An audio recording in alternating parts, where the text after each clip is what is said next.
all the blessings you continue to bestow on your children. We seek your presence and intervention throughout this program, and we ask that you keep us connected always.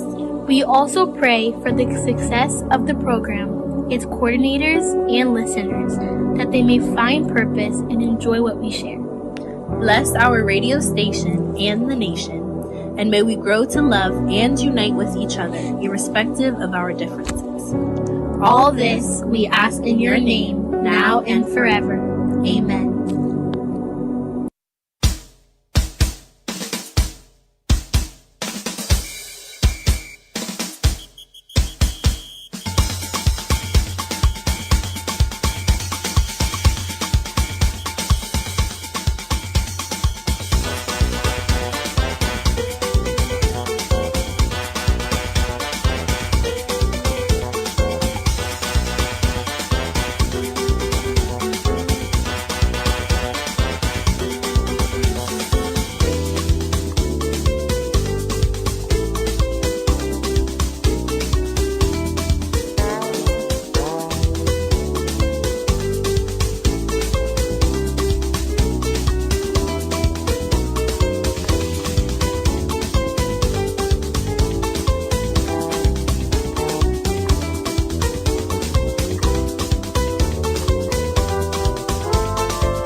It is that time again when we welcome you to CTD. Greetings, family. Welcome to the 2-hour Saturday program, which aims to strengthen the ties that bind us.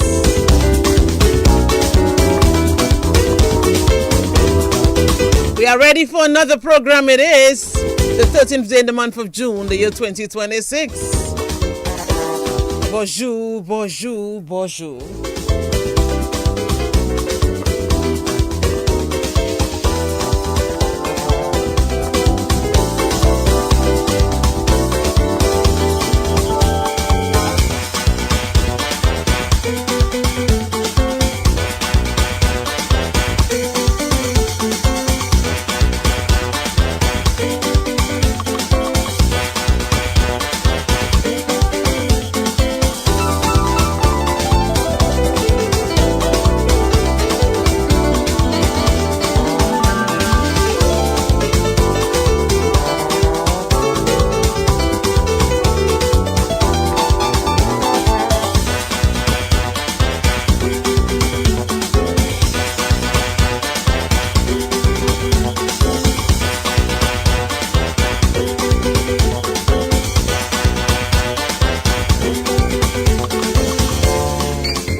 So let's get it on now.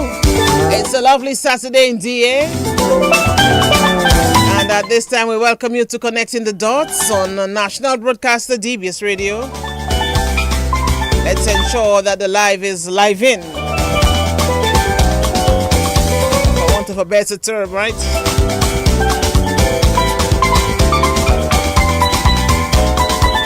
Okay, my technician, I'm ready. Let's make it happen. Let's make it roll. I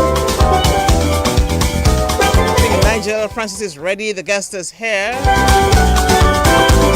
Gonna have fun this morning. So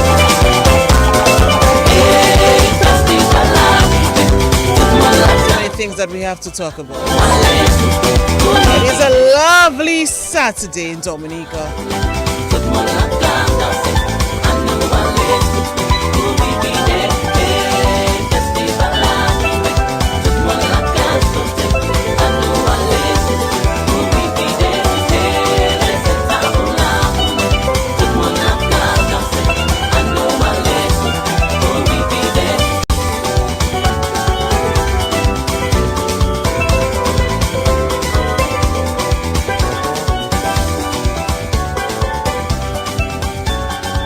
All right, so we are ready. Just had a quick discussion with my tech on duty, and we are ready to go. It is connecting the dots. As I said, it's the 13th day, the month of June. I think somebody's celebrating today, or many people are celebrating today. My sister, though, is celebrating today. So let me just shout out Judy John Baptist celebrating today. Judy John Baptist Casimir. Yes, okay, so let's go. It's connecting the dots on National Broadcaster DBS Radio. As I said, it's a lovely Saturday in DA, but let me tell you something about the heat Charlotte show. And the Saharan dust is not making it easier.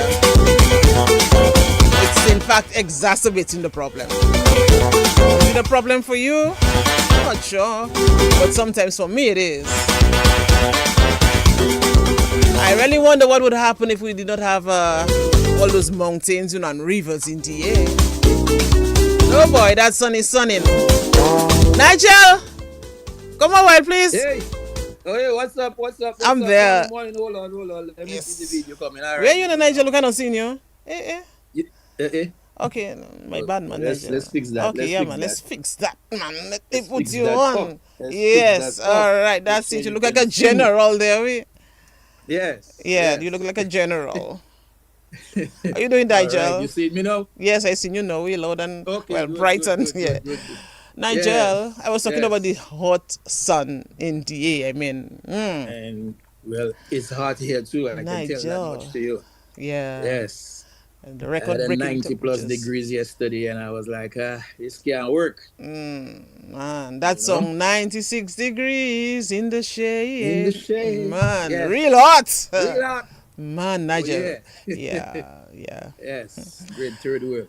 Uh-huh. Well, it's been hot. I mean, I guess It it's is. the season for that, right? Yes. It's a reminder of what's coming. Oh, You know, we hope yes. nothing comes, but it's a reminder of the season that we're in. Definitely. You know, just a couple weeks into it, but it's already feeling the heat.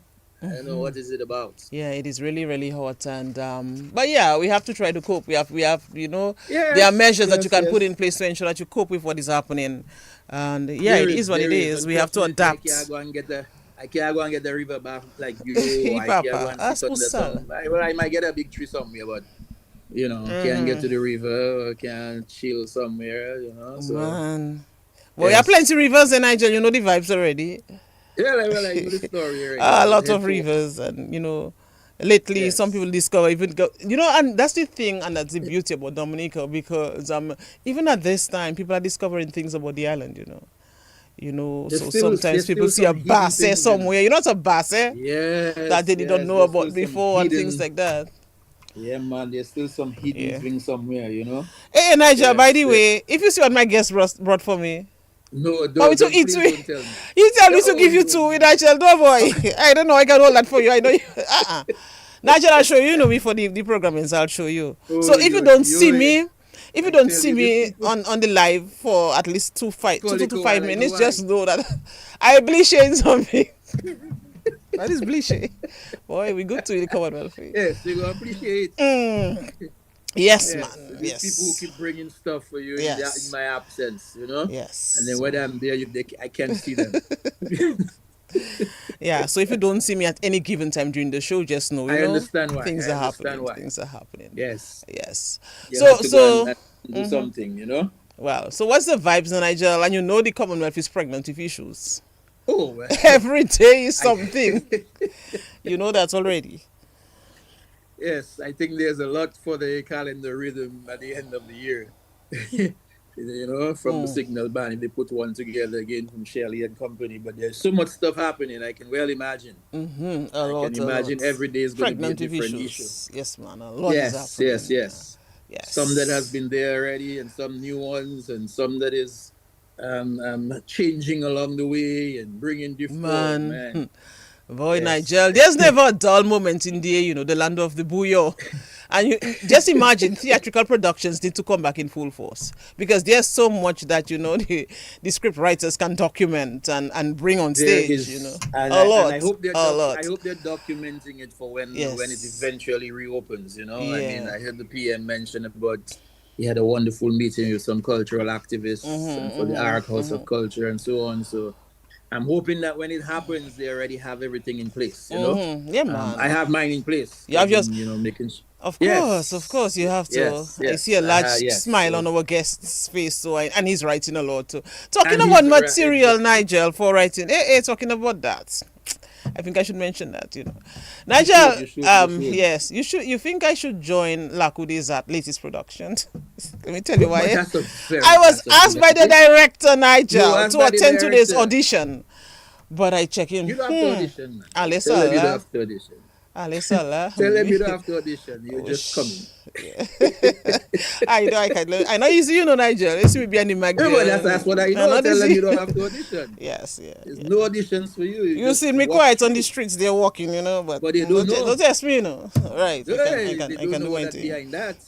Yes. Yes, So Nigel, I think you should just try just something. enter or try something. But I think the audition is is it at SMA? I think it's at SMA. No, that's a good place to have it. That's a good- 2:30 or something like that this afternoon. That's a good I place have to the have correct it. SMA. venue. It's a good place to have it at SMA. It's a good place. But I don't think, yes, just walk in and let them know you're available. Yes, man. Look me, we I rich. What I rich. role I they ready for want my you to part. play? Yes. What role they want you to play. And if they tell you no, just tell them it's okay. You'll be in Nigel's zone. Next week they tell me no, we don't. Nigel, I'll cry. Whoosh. Yes, that'd be a travesty They of turn you justice. down. Yeah, but they turn me. Me. I'll stay behind the mic. I'll stay there. I'll stay where I am. Yeah. So Nigel, Yes. there's the National Sports Awards this evening. It's been a while that it has not been on, but we have to really give a thumbs up to the sports division and other people involved in ensuring that we recognize sportsmen, sportswomen, broadcasters as well, commentators and people of people like that who have made a significant contribution to sports development in Yes, Dominica. it is. It is always good when you can recognize the contribution of others, in an award ceremony, and it's good that the sports division is doing that. I know they haven't done it for a little bit, but it's good that they can have it again and recognize all those who've contributed not only on the field but off the field, just to say off the field in terms of DBS program. But of course, those who've contributed on the field, the athletes, the footballers, cricketers, and netballers and all the rest, but also those behind the scene. Yeah, it's always good to recognize people and everybody else. Yeah, it is. To let them feel that their work is valued, and so hats off. What's happening in the book? Anybody on already? Is Alvin on? What is happening? They've been on very early. Let me say, grand rising to Miguel Murphy. Always a pleasure to have you as always. Let's see. Alvin Thomas. Hey, Alvin was on early with this morning. No detention there. Grand rising to all the City family. Did I see Noreen Joseph is on as well? Yes, I see Noreen is on as well. Well, yeah, she'll be on early. That is her. That discussion That's there. her thing. Right That's down her early. thing. Yes. Talifa Charles, good morning to you. Happy Saturday to Yes. you as well. Edwina London. Lovely Talifa. From, was on very early from Houston, Texas. Let's see who else was on. I know you said Noreen was on. I know a friend from London was on earlier as well. Louisiana Japier, good morning to you. She says good afternoon from Bradford, UK. Wants to send some greetings to her brother Joe in Goodwill. So Joe, Louisa tell you good morning. So that's a wonderful thing. Noreen says, of course, Nigel, you have a nice shirt. I know you're looking good.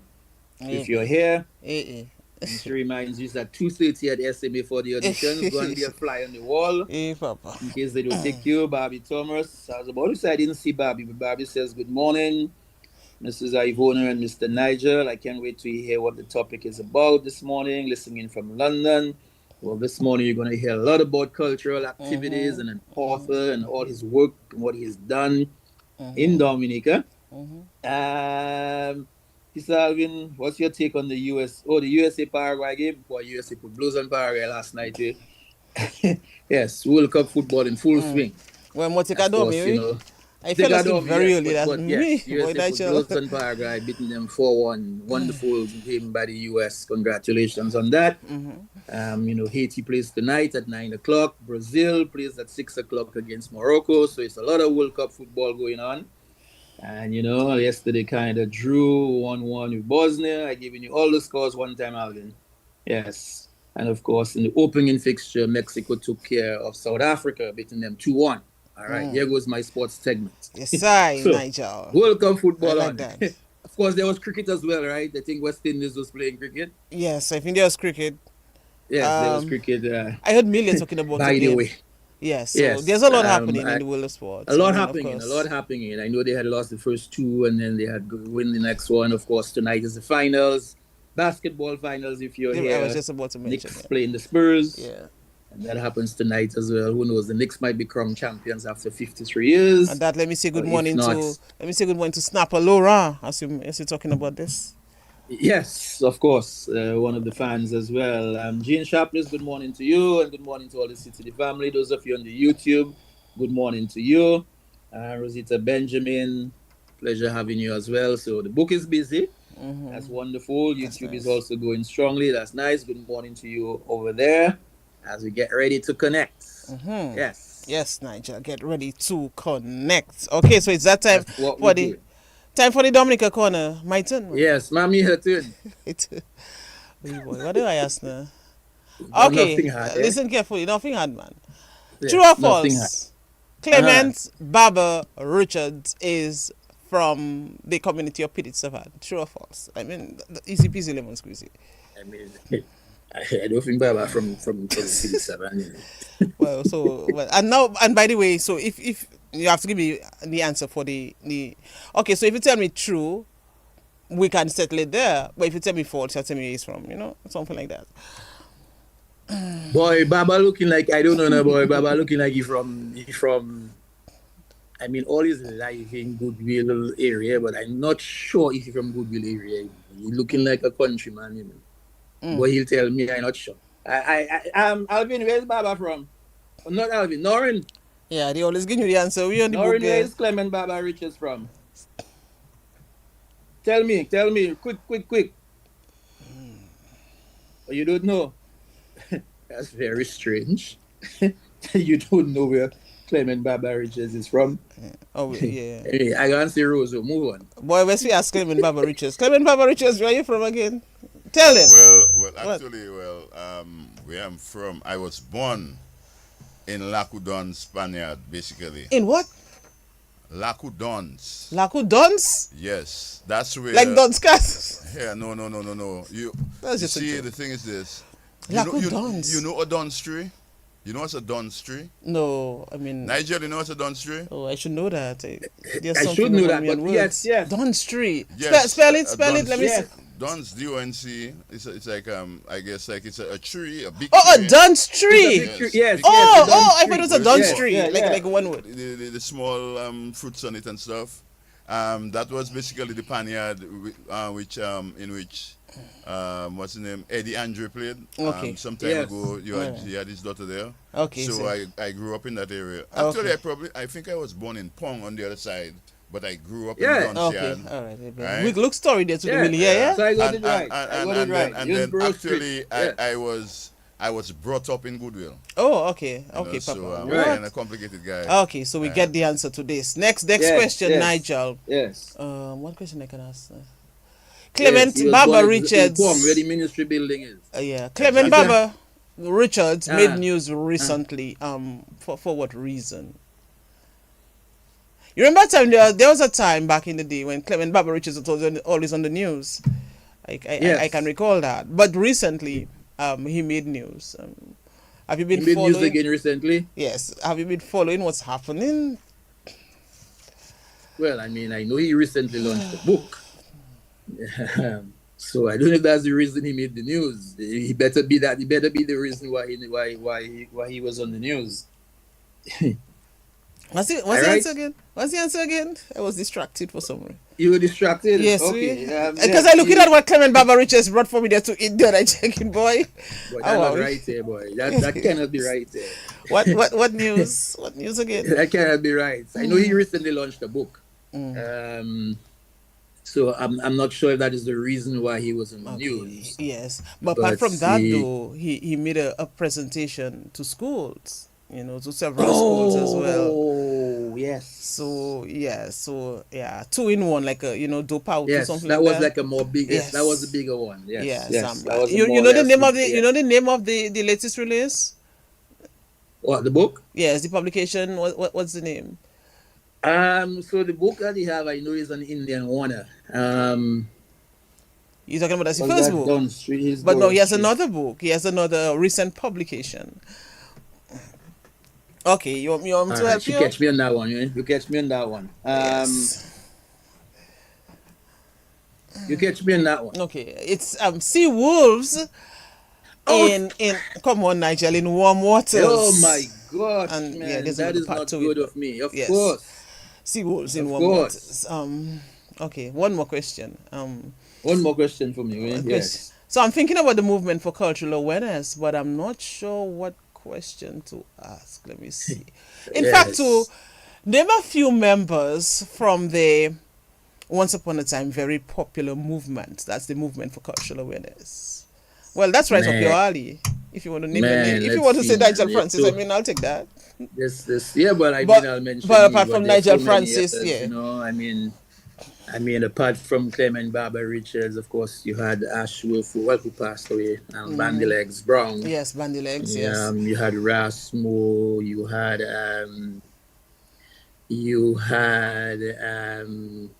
of course, Josephine Dublin. You had Mackenzie, Sevre.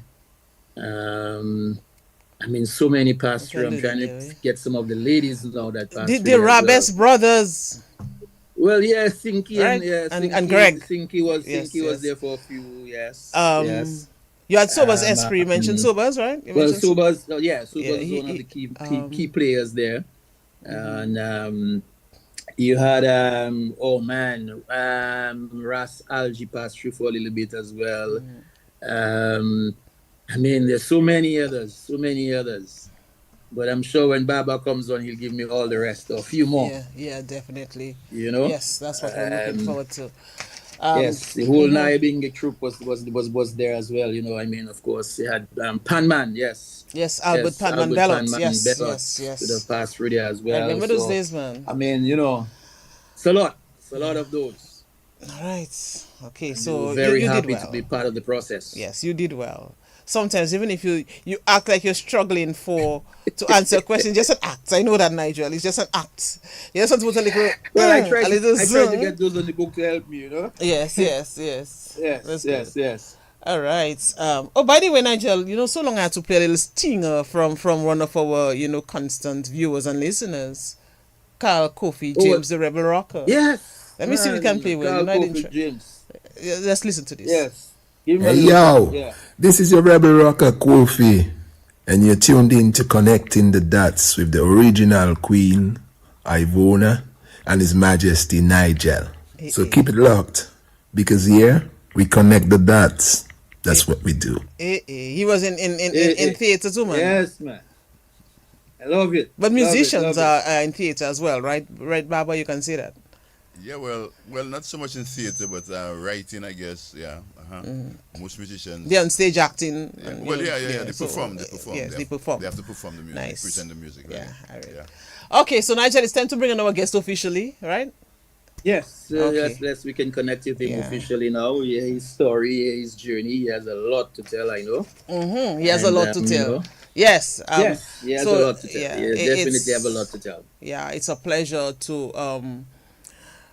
bring on this gentleman as our guest today. We go way back. My early days at DBS. In fact, DBS Radio, Nigel, and you know that, was one of the places where a lot of people would come and share ideas and stay for a long, talk, even after they were on air. The appearance on radio shows and all of that, and Clemens would come there regularly. So sportsmen and people in theater, politics, trade unions, Calypsonians and more would, hang out at DBS, so to speak. So much I remember, Nigel, when I started my stint as a broadcaster. So Clement Barber Richards was one of them. I can recall interviewing him several times back in the day, and it's truly a pleasure to have him on again to see that he continues that movement. And there's so much that he has done. So you want to unearth a lot of, his what he has done in Dominica, what he continues to do. And it's really a pleasure to bring him on. So Nigel, your turn to welcome him. Yes, I mean, it definitely is a pleasure to reconnect with him this way, and to, as I said, to get more about the journey and the contributions throughout the years and the different industries that he's been involved in, and the foundations that he has laid for other organizations and other groups. So hearing the story again and hearing the journey for the first time for those who don't know will be very interesting. Now turned author, but I'm pretty sure that he is still involved in other areas, regardless of being an author. I know that he, still has a little business acumen as well. And the theater is always there. The performance poetry is always there and all the rest of it. So, hey, Baba, good morning. Hi, Welcome man, to Connecting the Dots. It's nice to see you again and nice to reconnect, man. Good morning, good morning. All right, ... Yes, it's great to be here. Great to be here with you and Ivona. And yeah, I'll do what I can. But just spoiler alert, I have done so many things that if we have to talk about what I've done, we probably need a day. So I would really like to focus in 2 hours on the authorship, on the writing, on the latest developments, because there's quite a few things I want to talk about in relation to that. But of course, I guess we'll start probably at the beginning, earlier, I guess. Yes. Of course, you have to start at the beginning. Yes, you want to focus on the writing, but I also want to talk a little about, about theater as well. I mean, you are very instrumental. You were from the inception as well. Maybe not the inception, but when you came, of course, as a young man, you helped push, that burgeoning theatrical movement in Dominica. So we have to talk about that, right, Nigel? We have to talk about that as well. We'll talk about your latest production, but, in terms of your book. In a sense, I mean, that in a sense, and if he thinks about it that way, that in a sense might have been laying down the foundation to becoming the author as he is today. So it helped, throughout the process as well, and in certain things, and being as more, being able to be more descriptive and build a character and all that came through the theater as well. So we can't leave out that part, Baba. You know what I'm saying? Certainly, yeah. Yes. Well, let's take it back. Let's take it back a little before we get there, As you mentioned very briefly, you were born by Dunn Street, which is where the Ministry of Building is right now in Pong area, and then of course grew up in the Goodwill area. Take us back a little if you can. I mean, what was it like? What was it like growing up in that area? Actually, I grew up in the area where the National Bank is, and I suspect the National Bank vault is exactly where I used to sleep. That was the area, because that was in the yard actually, and it should have been the other way around. You'd have gotten some cash. Well, actually, that's the problem. That's the problem. So, like as I said, originally, I guess we were in the area of Pong, which is on the other side of the road, from the we call it Kindy Avenue, on the left, on the right of Kindy Avenue. But eventually, we moved across to this area which was called the Panyard or Dunn's Yard, and that was mainly because there was a big tree there, and there was a lot of these little fruits. I don't see them anymore at all, so that is probably one of the trees we've lost. But that area was a major area of cultural activity, especially in terms of steel band. There were a lot of steel band activity happening there. I can remember falling asleep a lot to steel band music and stuff. One interesting fact about this area too is that was kind of the location for the Howlins gang, because the leader of the Howlins gang was a guy called Desmond, and he had a girlfriend in that area. So I don't know, you can remember Howlins, man?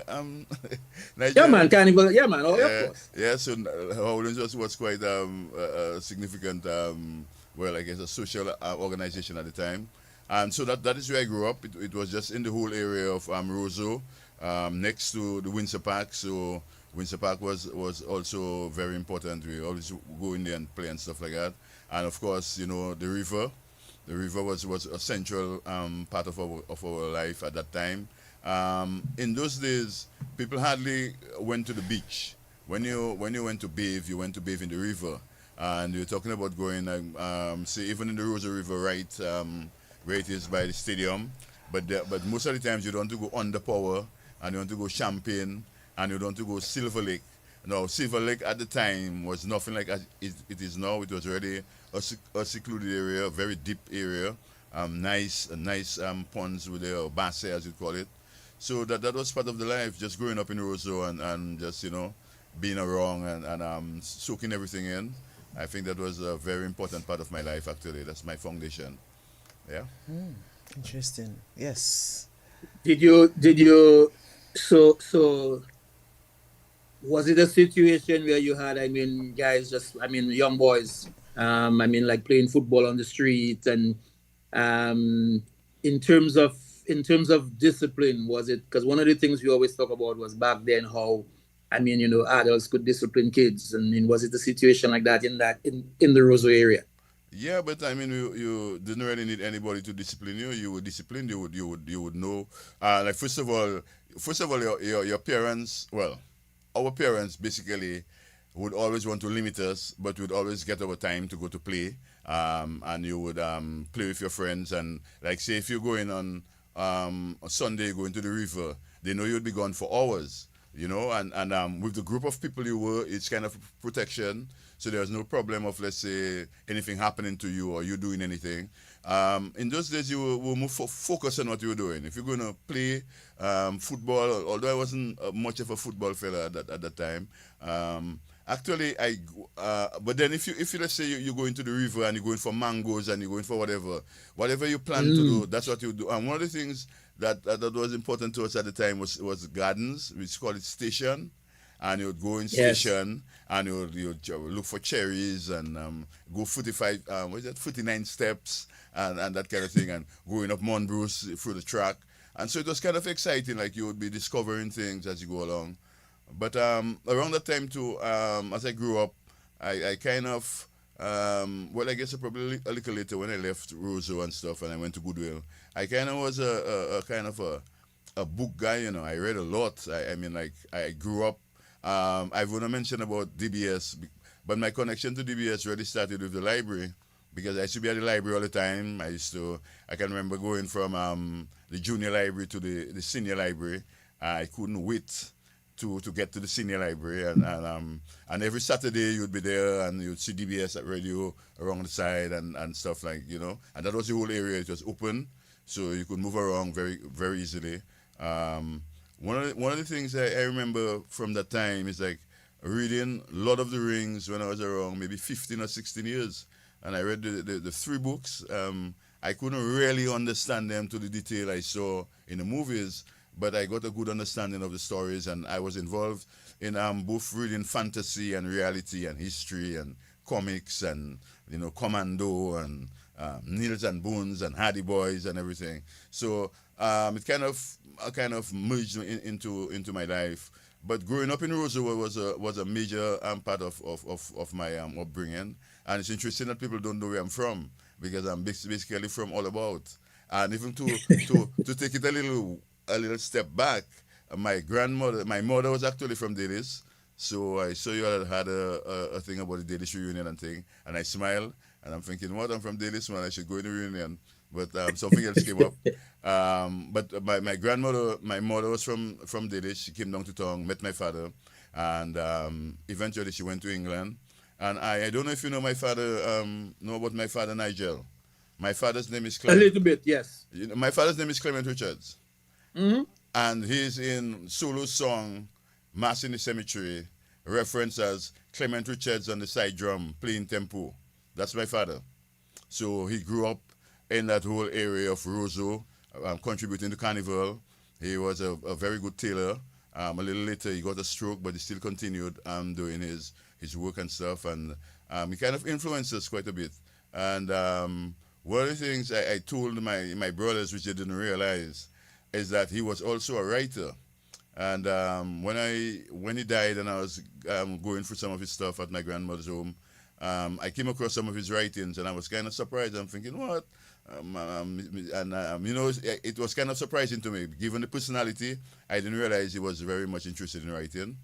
But again, we grew up at home, one of the things I remember is that we had the complete works of Shakespeare at home. I mean, like, you had this table with the radio on it and stuff, and a little thing below for your books and stuff. And we had Shakespeare there, and I was thinking, what, Shakespeare?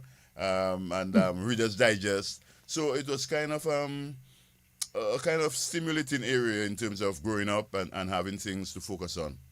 Yeah. Nice. And oftentimes, Baba, when we look back, we don't really look back and see the connection then, but you probably never knew then all the library and the reading and all the books and everything was probably going to later on now seeing you as the author, which we'll talk about in a few, What about some of the music, man? I know everyone don't like that, but what about some of the music you grew up with? Well, or grew up on? No, the music would just have been like a background application. I'm not a particular musician per se, but of course in that time you had Carnival was I'm a Carnival person. My three brothers, my two brothers and I have been known to have made a significant contribution to playing mass ourselves, and later in my later years contributing to the organizing of Carnival. But it was basically the music of the time. It was for one, when it started off with the Carnival music and old mass music and whatever was playing, people like solo and stuff like that. And then later you moved to the bouillon, and the Canas. The interesting thing about Canas though is that Canas came in as it's a Dominican product, but it came in as an import, because when Gordon and so was in Guadeloupe doing the thing, people in Dominica wasn't already checking Canas music. We were doing calypso and wanting to do soul and those kind of things. Everybody wanted to basically imitate the Americans. So the interesting thing is Canas came to us really when Gordon and so made it big, and they went to France. And then, they came back to Dominica and everybody started to get more interested in it. Part of the problem was the language. I don't think people were comfortable with the Creole at that time. In fact, that's around the same time DBS started things like, what's his name? Express Creole? No, Express Creole. No, what's his name? Ferdinand Frampton. No mem. Yeah. That kind of thing there, and kind of started to make inroads. So, and then, of course, the music evolved, and and interestingly, at some point, calypso was almost like a secondary thing. Basically, calypso was music for V-Neg, for Negu, whatever, street boys or something like that, whatever. And there was calypso shows in the Carib cinema, and sometimes they would have a show and it's not a full cinema. Later then, of course, it became more popular, and especially when we went to the Arawak cinema and stuff. So you can imagine having calypso in a house, So the patronage wasn't as large as it became later. At that time, the Queen Show was a big thing. Everybody was at the Queen Show and stuff like that. But then the calypso grew, and there's more interest in it and stuff like that. So the music kind of reflected various changes at the time. The interesting thing about the Canas music, it was coming out in the 70s when there was basically the Black Power movement, the Black Consciousness movement, and it was giving voice to some of the things that were not stated before or focused on before. So it was quite interesting, and I think that was why it also was it became popular in the French islands, because it was speaking to things that wasn't before put in music.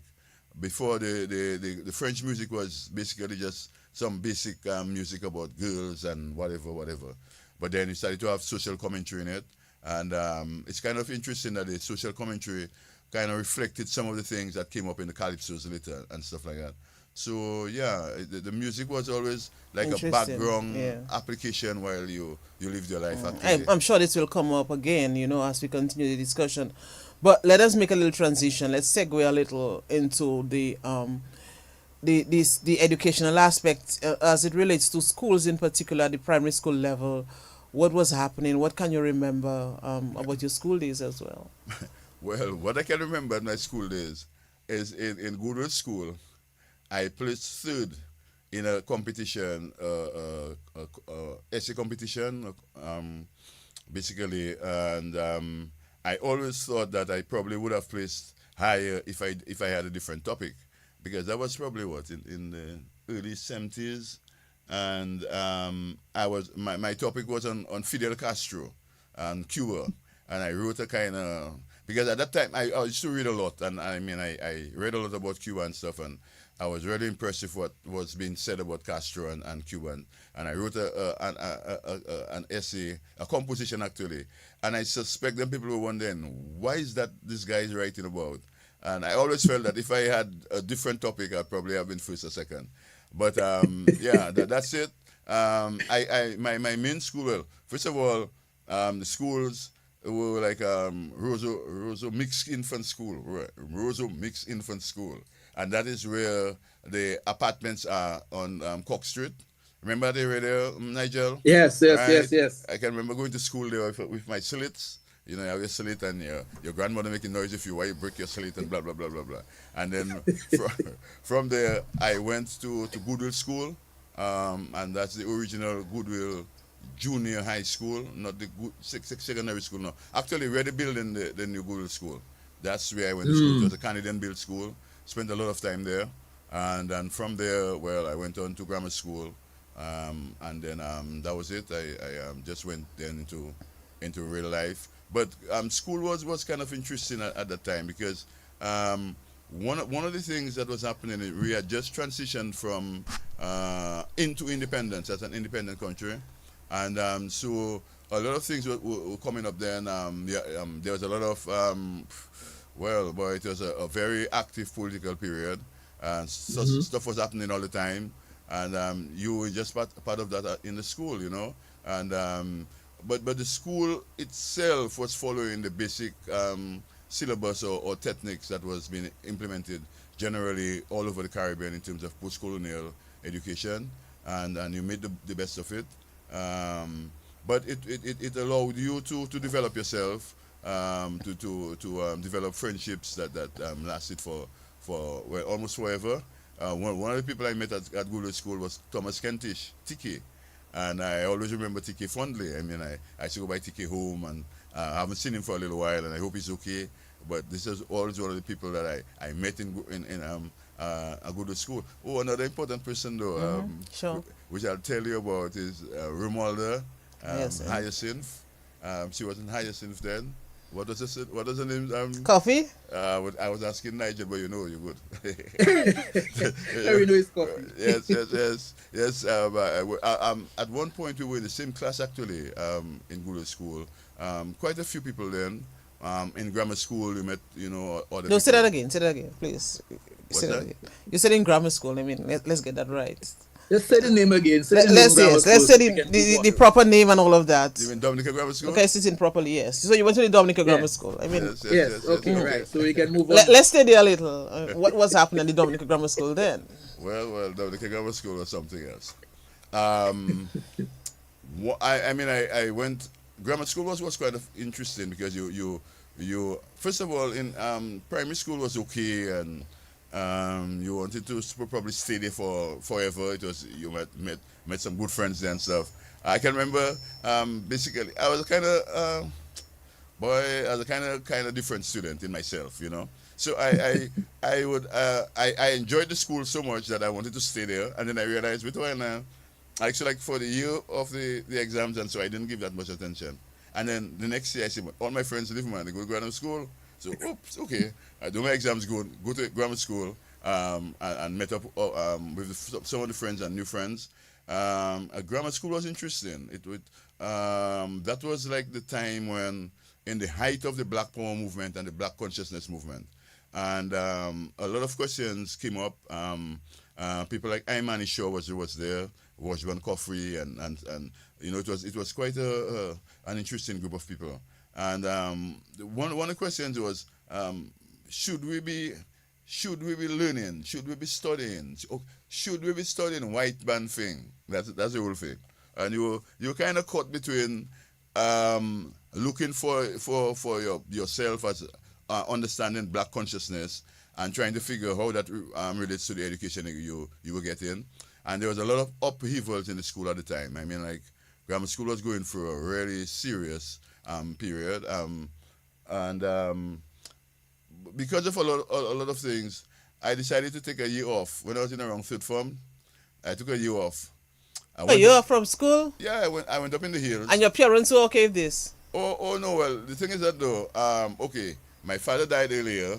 I was growing up with my grandmother, and as we grew, we were kind of very independent and assertive, and so we kind of outgrew our grandparents. Actually, she was there, but she couldn't really tell us what to do because you know what you wanted to do. We thought, right? So anyway, long story short, I left school, went up in the hills, was one of the first Dreads. Was the original name. It wasn't Rastafari at the time, and it wasn't even Nomte. Nomte came later. Like we were Dreads. You were Dread this and Dread that and Dread that. But then after you had like around 10 names that you could be Dread Earth, Dread what. Then you figure out there's you what else? What's the next person name going to be? So then I guess you had to become like Iman and this and that and that and that. But then it was quite I don't know. It was I don't know. That was just part of my life. That was amazing. I went up in the hills. I met with a whole set of people. We were up in an area called Wabeson, which is Robinson Estate, and we were like one of the. At that time, there were around 3 main Rasta camps or Dread camps in Dominica. You had one at Babia, which is later. Where? Babia. Babia. Babia is in the River Estate area. Okay, and that's all in the River Estate area, going up to the Waterwaven area, coming right down, and then you had the Trotters in Babia, and we were in Wabeson, and there was another camp somewhere up in the north, but that was kind of the main areas. Stayed there for some time, being really into nature and trying to figure what life is and stuff. And then one of the days I said, well, wait a while. If we are to go up in the hills and leave all, another time, you don't want to have any iron, huh? You leave iron, you do this and that, you off that and you off this and you. And I'm thinking, wait a while, fellas, something wrong there. If we just go in the hills and we stay there, after a while somebody will come and discover us, man. And what is that about? So I said, no. If you really want to make change, you should work within what is happening. You cannot isolate yourself. And I decided I wanted to go back to school. And at what time did you get that revelation after going up in the hills? Was it after a few months? No, did a year elapse? Around a year passed, basically, right? And the interesting thing, at that time, like my brother, if you know him, it's Francis Richards. He's of course. Like Major Richards. And Major Francis Richards. Major, and the boy was always in his cadet business, and me, myself, and the other brother, like Rasta, I'm dread to the fullest. Wow. So then I came and I said, Francis, you know something? I want to go back to school. Go and tell the headmaster I want to go to school. And he said, but you're mad, man, that can't happen. How you can want to go back to school? I said, listen, just go and tell Mr. Alexander, we call him Humpty, tell Humpty I want to come back to school. And he goes to talk to the headmaster, and the headmaster says, of course, you can come back to school. So I said, all right. So I went back to school, and one of the first things on going back to school is the headmaster says, so Richards, which class do you want to go in? I said, well, Mr. Alexander, of course, fourth form, So because you left at third form, right? Fourth form, right, sir. I went to fourth form. And he said, of course, man, that's not a problem. No, the thing about it, though, for some reason, in growing up, I always had an influence on people, and just living my life, and I wasn't trying to be nothing. I was just me, and so that when I went to school, a year later, there was a head boy elections, and everybody wanted me. I mean, I was like overwhelmingly selected as head boy. Gabriel Christian was my deputy, and at that time the school was trying to settle, because around the time I left, I took a sabbatical, I guess. There were a lot of upheavals in the school. People didn't want to wear uniforms. People wanted to have a lot of bracelets. People wanted to open their chests, put their thing right down to the navel, and just being essentially indisciplined. But then I'd come in and say, listen, fellas, let's do it differently, okay? You need to put up your shit, man. You can have around two bracelets, but what you doing with 10, man? And fix your shoes and fix your, look. Let us look proper. And I think I was probably the only person that could have done that, because it was a very rebellious time. By the time I left school, everything had settled down. I was part of publishing, writing for the Clarion and stuff like that, and so it was quite an interesting time. And I wonder sometimes, it's probably good to let young people give them their head, so that they would decide what they want to do. Because if you try to stop them or direct them, they would resist it. Whereas they could find their own way. Of course, there is a lot of danger in that now. You have to be careful. But that's just a message to parents that it's not that your child is being bad. You probably just cannot understand what they're going through. Give them the time, and usually with your guidance, be almost like backdoor drivers. Give them their head and kind of give them a direction and give them support as needed. And eventually you'll be surprised at the kind of persons that they could become.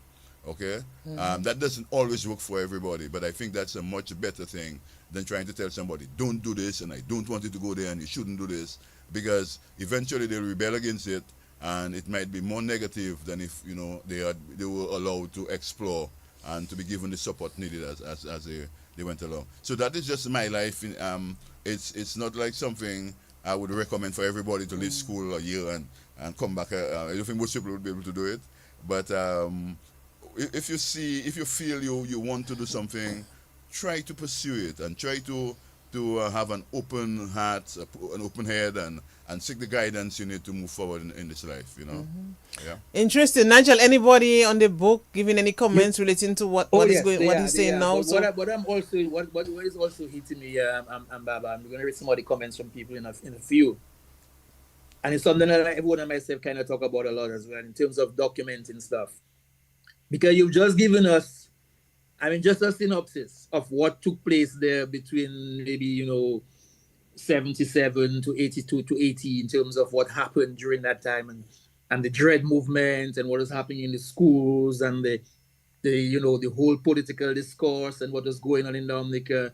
And sometimes I feel like we haven't documented that enough. We haven't documented that part of our history, especially from people who lived it, like yourselves and others who are at school. And there might be grammar school students, DGS students, who really don't know what was happening at DGS during that time. And other students in the country really don't know what was going on in schools, because to me, students were so active and involved in stuff and making pronouncements and having discussions and having debates, and that kind of vibrancy, we haven't documented that. How do you feel about that? Well, that's true. Although I know Gabriel Christian did something in one of his books, but probably not a focus on that aspect by itself. But yes, it's kind of difficult to document it, because at the time, essentially, you were living your life and you were not taking notes. A lot of things that I did is actually people that have to remind me of it, because there's so many things in growing up.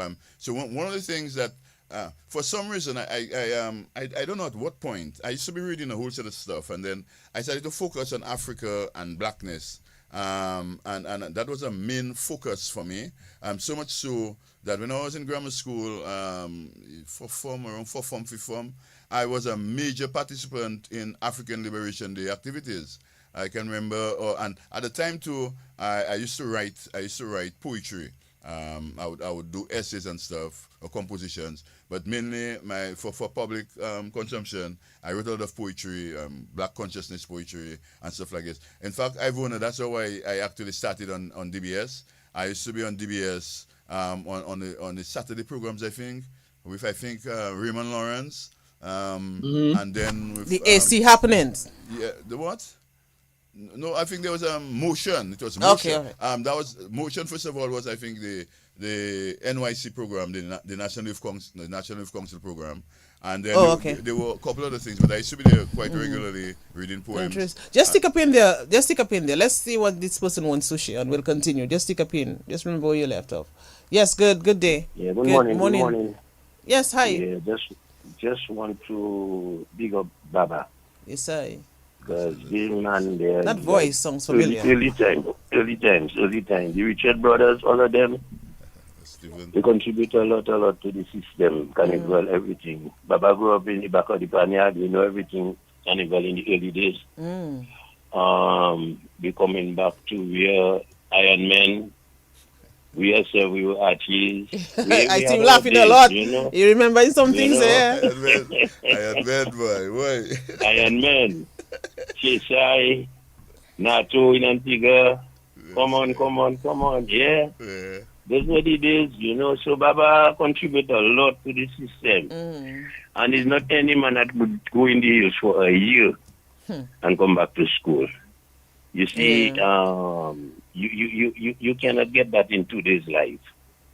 It cannot work, Baba was a big man before he was a big man. Baba was a big man while he was still a child. He experienced a lot, So we had our days, man. Respect to the man. All man like his 40 and them brothers, that are his brother by father. Them man, all the riches, they contribute a lot, man. They contribute a lot, Baba, we can't say much. We go from mixed school to, when you go to school, I go to girls' school. We separate from there. Back in those days, Interesting. All Rick Dow. Come on, man. NATO. Man. Yeah. Mabs, just do your thing.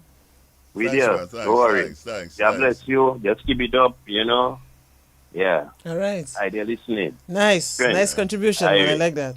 Yes, sir. Okay. Yeah, man. Yes. So see, that's what I was saying. If we were to talk about my life, like you need Yeah, I know. We because understand. There's so that, many yes. things that this guy mentioned that I didn't really talk about. But just like in growing up. Hey, look, more calls coming. There's like a open line man there too. Let's just take this one quickly. Hey, Niger, what is this? Hello. Be connected. Yes. Hello.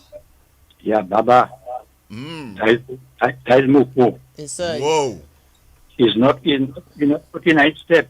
It's 45. 45. Yes, I mumble it up. 45 steps. 45. Yes. Okay. It's not. All right.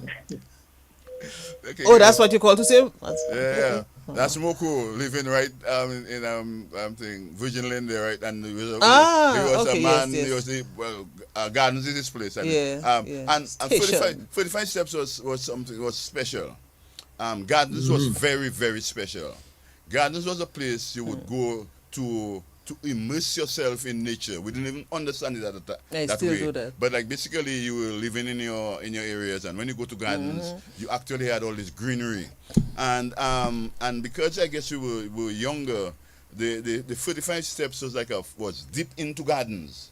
You would normally stay around by the pavilion area and the area lower down normally, but then from time as you got older and stuff, that was a very secluded area. And there were more trees then. Yes, that's what I meant. You actually when you were younger, you'd be thinking it had Jumbie there and that kind of stuff, right? And then later, that was the area that you would probably go to study. Or if you had your girlfriend and you had to, have a date and you meet you by 35 steps or this kind of thing. That was just normal. I mean, you would go in there, you would meet different people, and it was very it was and you had the big tree. Yeah, I mean you had trees all around, and it was just really interesting to explore. And of course, off and on you'd want to get some fruits, and the other guard there that would want to prevent you from taking whatever that was there, but then you would want to take it anyway. The gardens was basically part of the agricultural system. So there were a lot of trees being propagated and that kind of thing. So it was really interesting. It was yeah.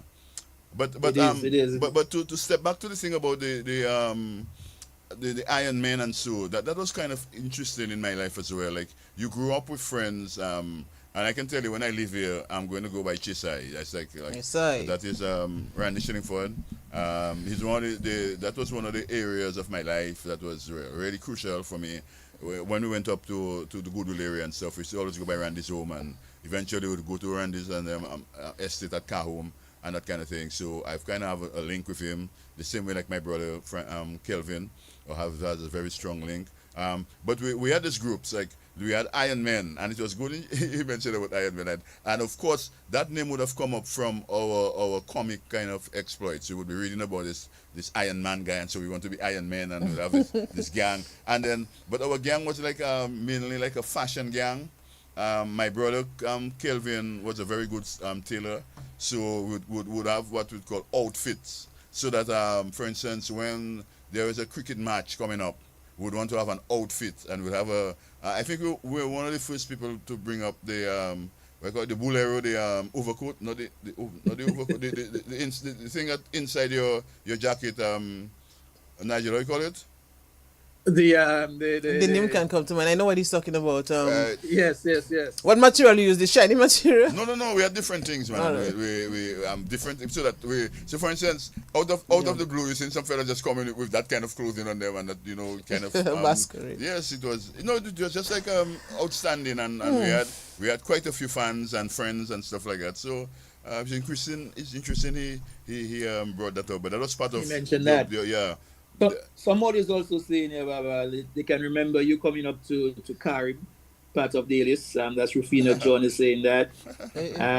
Rosita Benjamin says, awesome history. Thank you for sharing. Alvin Thomas, Nigel, quite apart from documenting it, that's the historical events that need to be discussed among our high school students. And then Nicole Miller, Prevo, wants to say, I went to DGS. And that's part of the history I was never told about. This is so nice to hear. Alvin, you're so right. We need to document that and share that with our current day students. And then someone else mentions here, yes, we really need to go to the schools and let them know what it was like then and part of the history so they can feel more connected to the schools. That is it. So these are some of the comments that we're getting. I mean, a lot of other comments and questions being asked, which we'll go through later on. But it's interesting that people are feeling that students don't know the history of the school that they're in, well, and some of the things that went on, you know. Well, that is right, and that is part of why I made the donation to the schools. And when I was donating the books, one of the schools was in fact grammar school. When the young lady came up, I said, I was head boy of the school, she said, true, and so, yeah. So that. And I can remember some years after I left school, I came back for Founders Day function to address the students.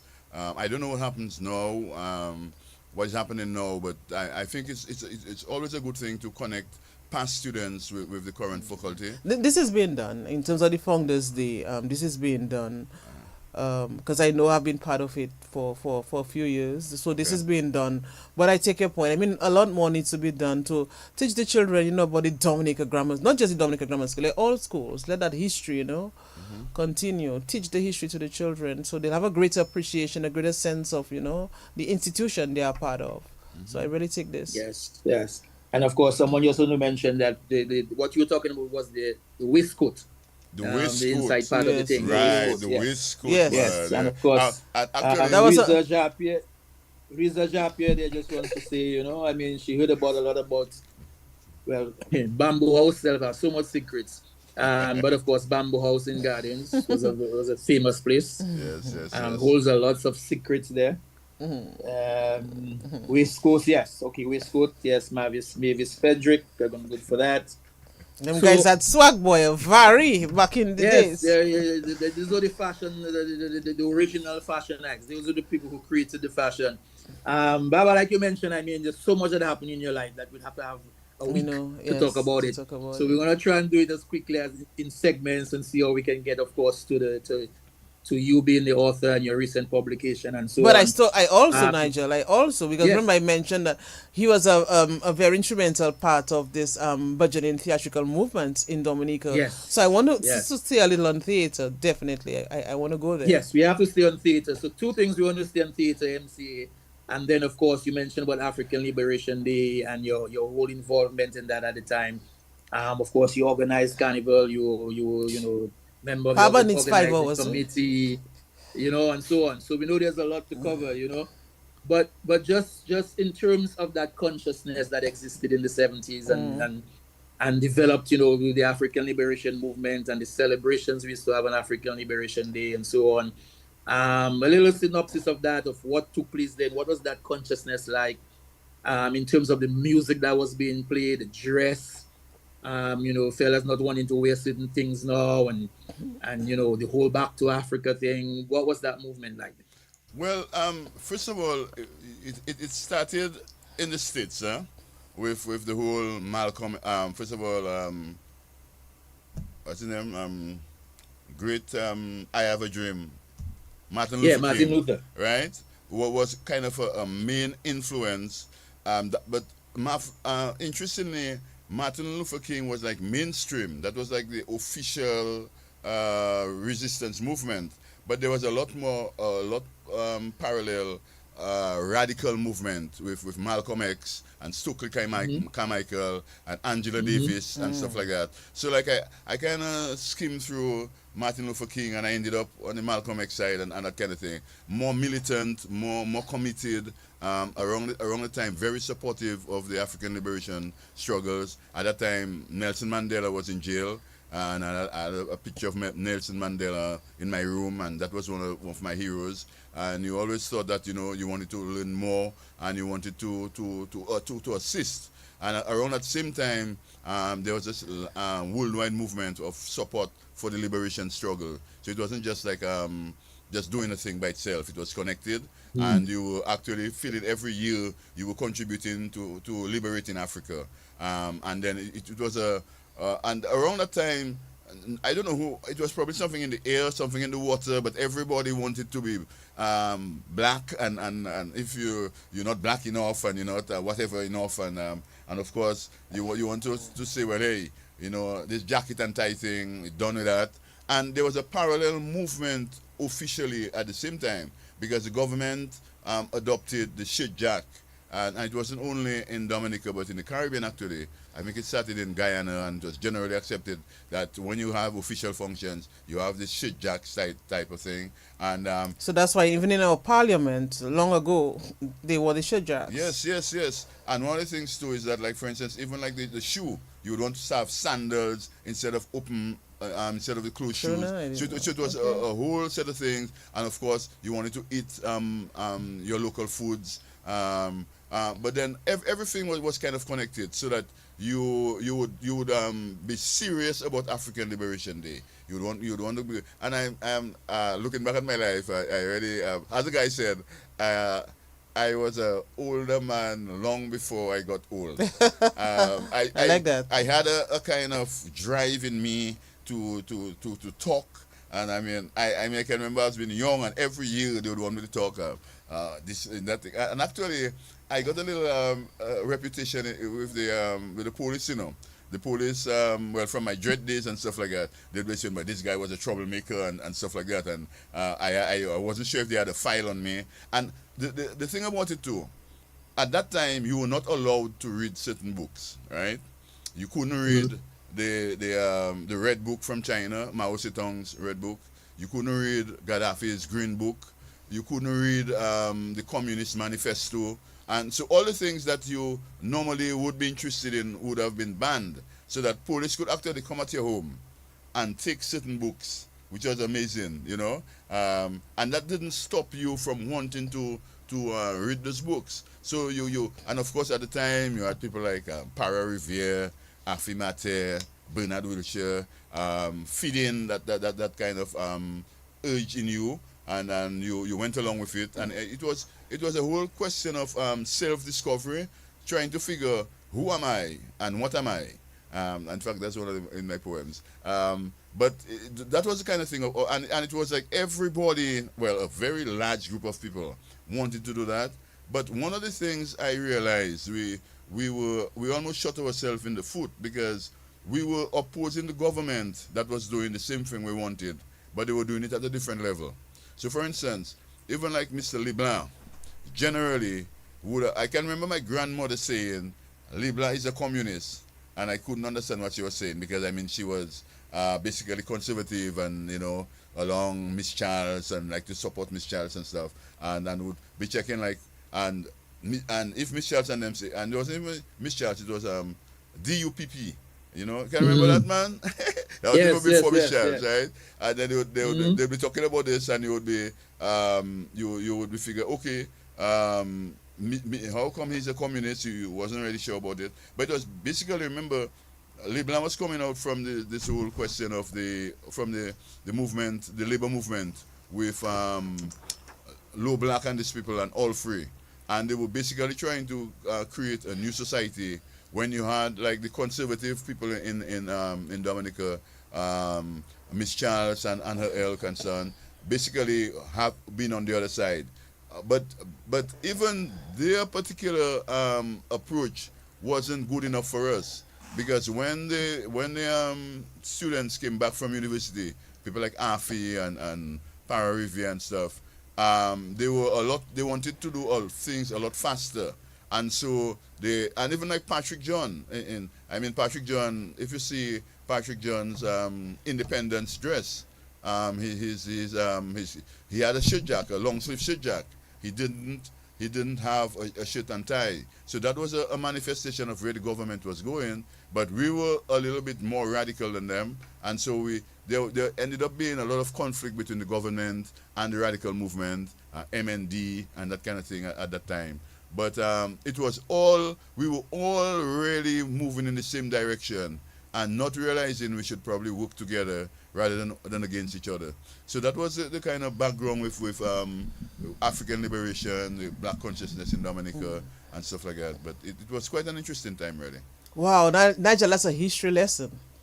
This is interesting. It is, and that is why we love to connect with more people and share. And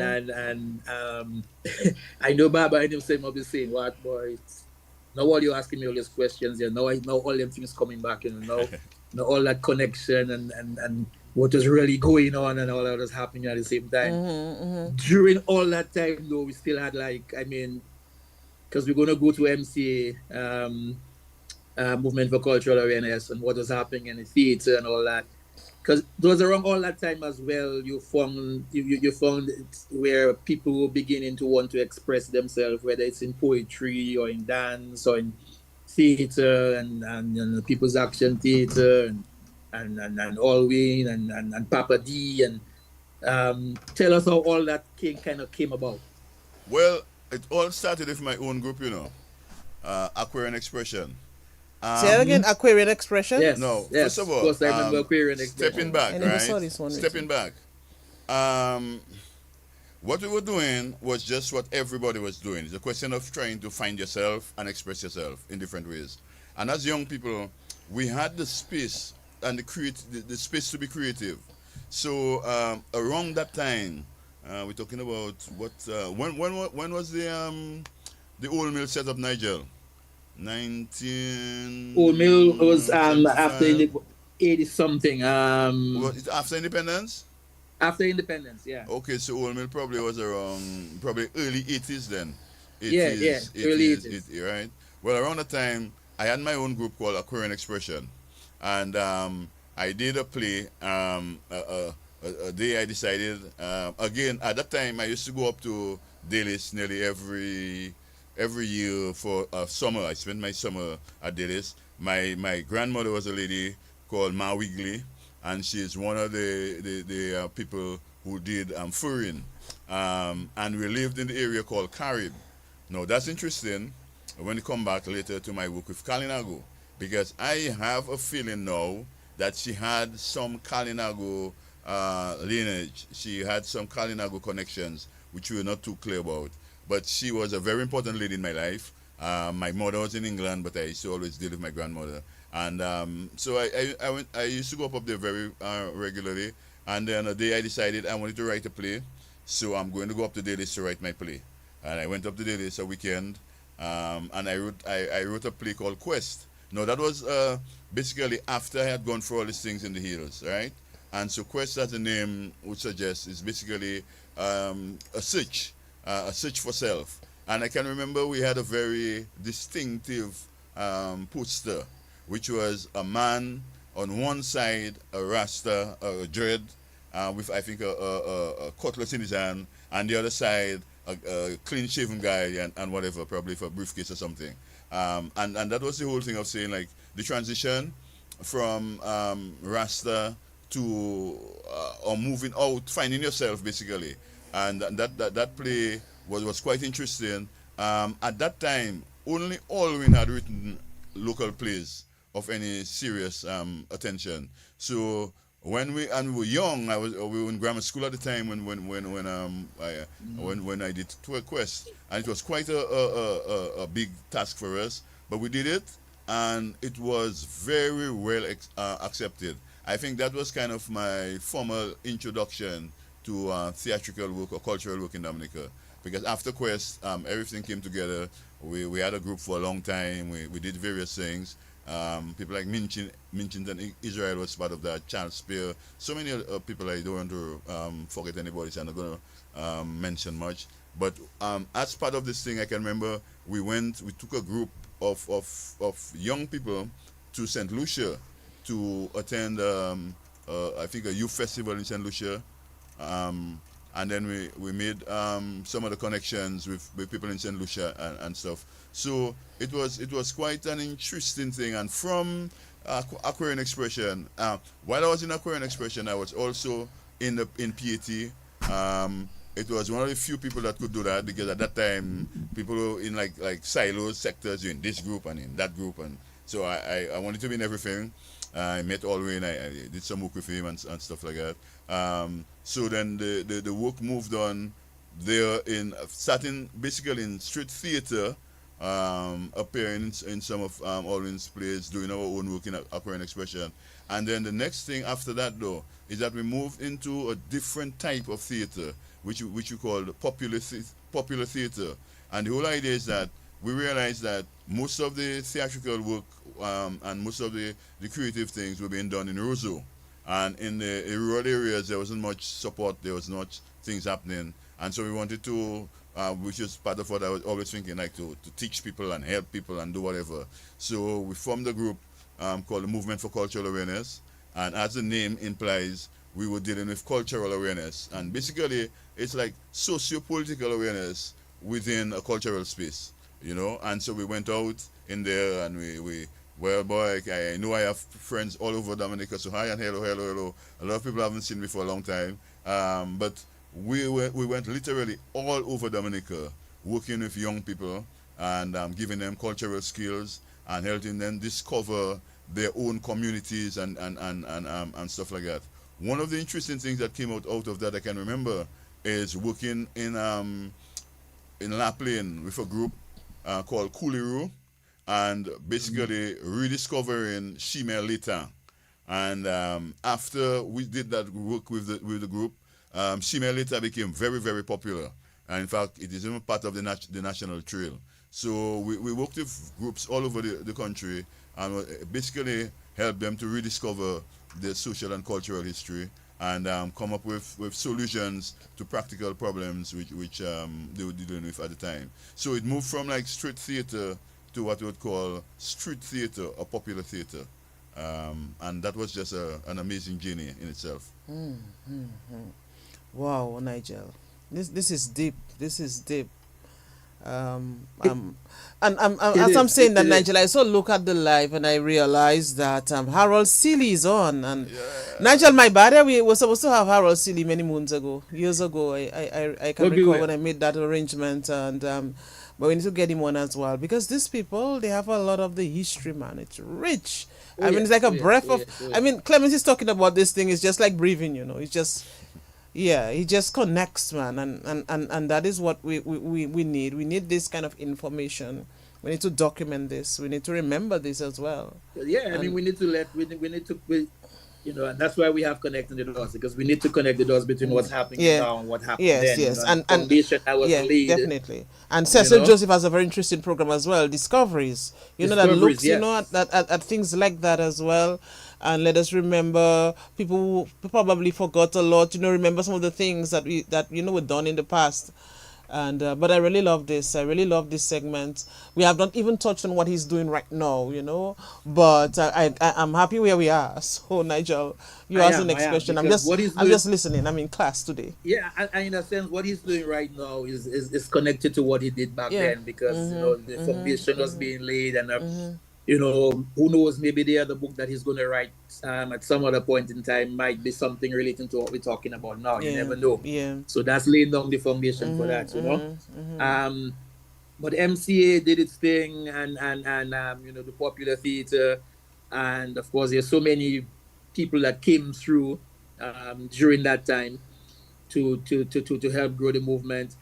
What about, because you had mentioned about the music at the time, so during that time, was it still as we were developing otherwise, the protest and the consciousness and everything, did you see that evolvement as well with our music, with accepting the Creole language, with carnival being different now? What was happening?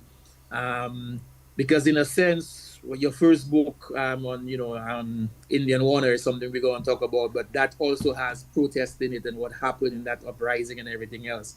So what was happening then for you in Zimbabwe? What was happening in Dominica then? Well, the thing about it, the interesting thing, as I said earlier, is that the Kada's music, and especially the Kada's lyrics, was basically feeding into the same quote-unquote Black Power movement kind of thing. I don't know if you can recall the first album of Exile One. It's Exile One, basically, were these guys in dashikis. Huh? Oh, yes. All of them in dashikis. Yes. I can remember that record and their large pants, Right. the bell bottom. No. The first one was just the dashikis. You couldn't see the pants. It was Okay, I remember some of the albums. The pictures on the album. The bell bottoms or something else. That's another story. But I mean that was just saying that it's basically rediscovering yourself, and it was kind of parallel to what was happening at the political level, at the social level. That people basically was looking for music that they could relate to, and the musicians were playing music for the time. Before, music was basically just for enjoyment. You would I don't know if you listened to Fitzroy earlier on I guess some time ago, when he was speaking about how the music developed, and initially the bands were playing Spanish music, Latin music basically, and instrumental. So it took a time for the Caribbean music to develop and for lyrics to develop. I think like Philip Hosford was one of the first lyricists, we call it vocalists, who was actually singing. Because There's all the history time, there. all the time it was like playing music and stuff like that. So now, when the vocals started to take more a greater role, upfront role, and of course the music was kind of supporting what was happening, and at the same time, other things was happening.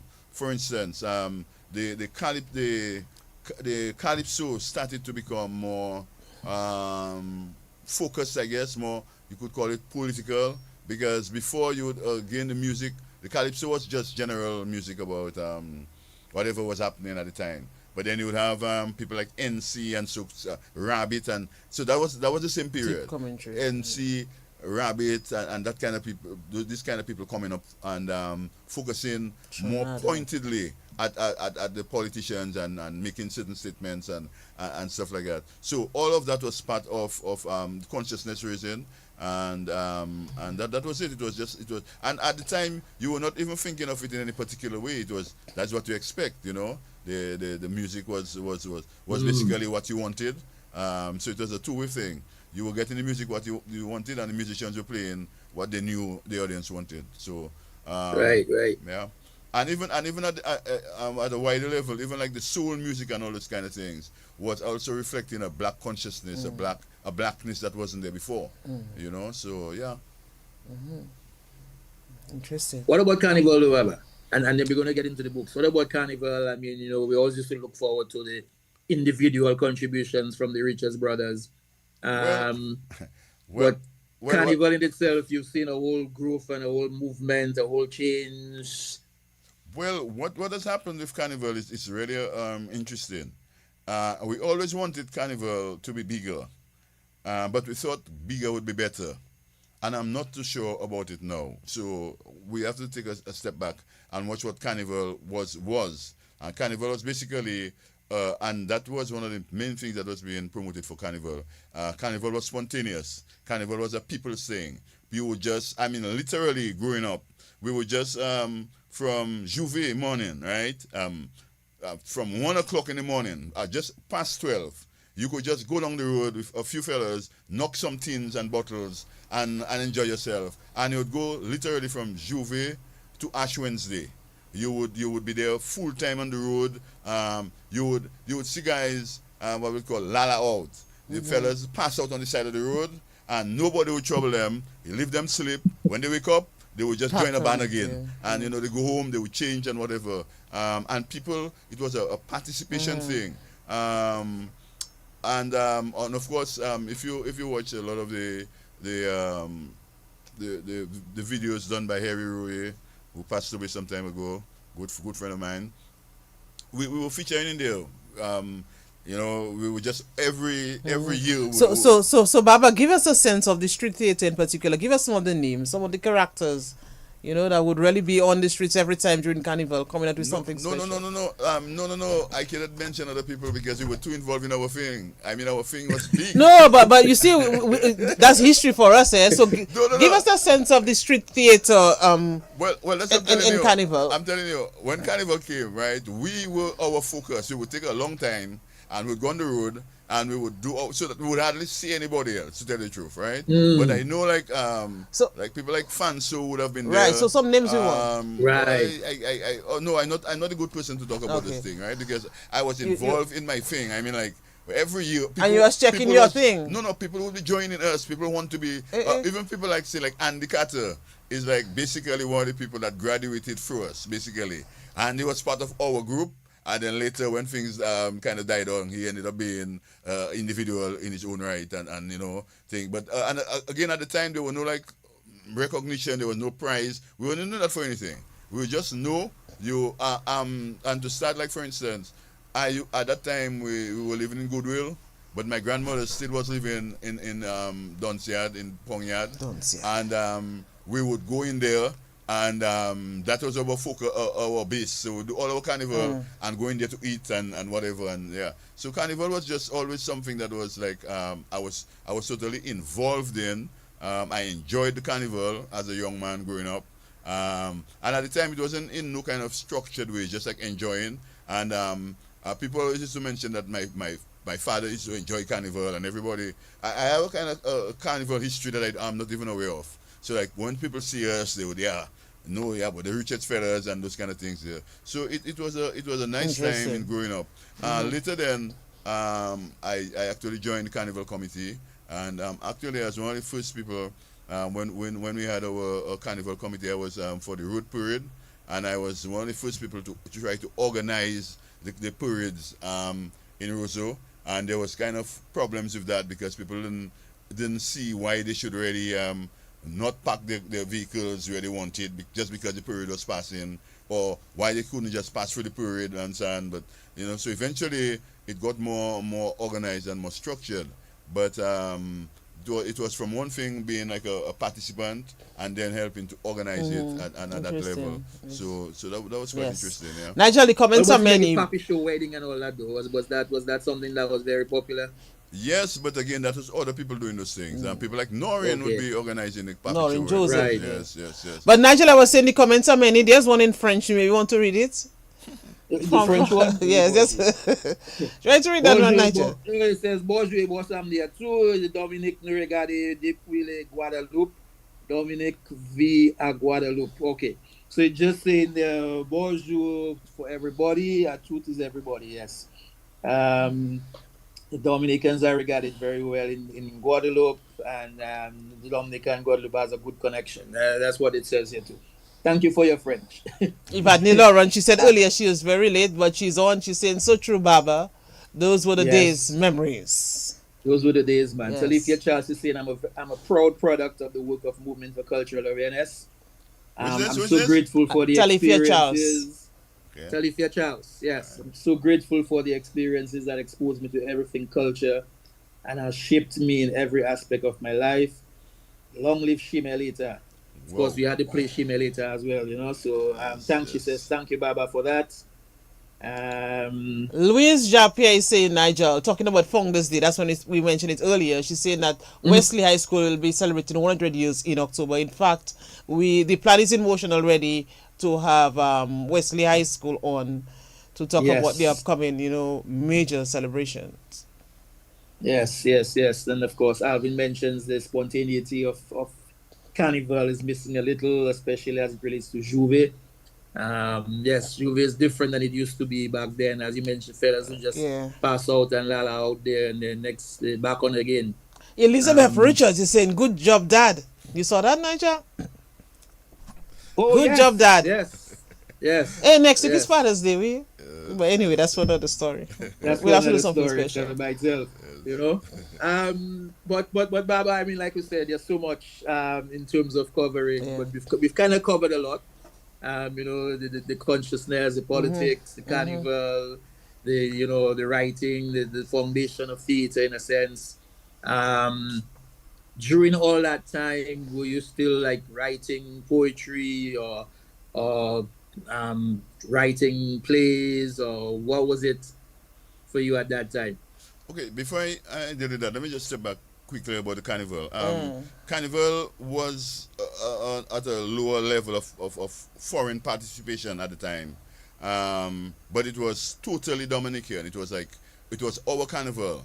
Now we have a situation where carnival has developed. We always wanted carnival to develop. We always wanted more people to come in to be part of the carnival.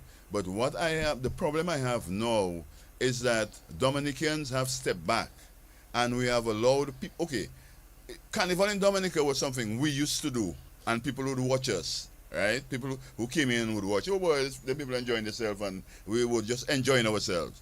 Now we are the spectators watching people enjoy themselves, right? And I think that is a problem. One of the things is it's almost like people feel the road is not ours, and that was the thing about carnival. Huh? Once it's carnival, the road is yours.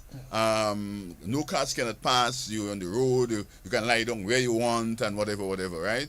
Nowadays, people watch the established bands pass, and they themselves stay on the side without doing nothing. What used to happen before is that you had a band. It took a little time because people wanted to even be in the band, the official band and thing. But then we understood that no, you have to leave them people in the band. They pay for the band and stuff. But you yourself, you give in the band a little distance, maybe around 10 feet or something, or maybe 20 feet, and then you have your own band behind it. You would be in the band too. You would just have the official band, and you would be on the road too. Nowadays, I see that the only people who are actually jumping in the bands are the people in the official bands, and the other people basically have really abdicated their responsibility. And I think Dominicans have forgotten how to play mass now, or we are forgetting how to play mass. And I really urge, no, first of all, I want to say something. It's very good what's happening. I appreciate the fact that we have all these visitors. I appreciate the fact that the carnival is becoming basically even more organized cultural industry. But we mustn't forget our roots. We mustn't forget the foundation. And we should encourage Dominicans to also be part of the carnival, and not only the people from overseas. You might think that the people from overseas are Dominicans too, but they are the diaspora Dominicans. You're talking about the local Dominicans. That is, we need to reclaim our carnival, and we need to be on the road. And as you mentioned about the Juve, I mean, Juve was never a thing that would start at 6 o'clock. I mean, you would start Juve the earliest you can. Eventually, it became that you had to start at a certain time, but before it used to be from Ash Wednesday,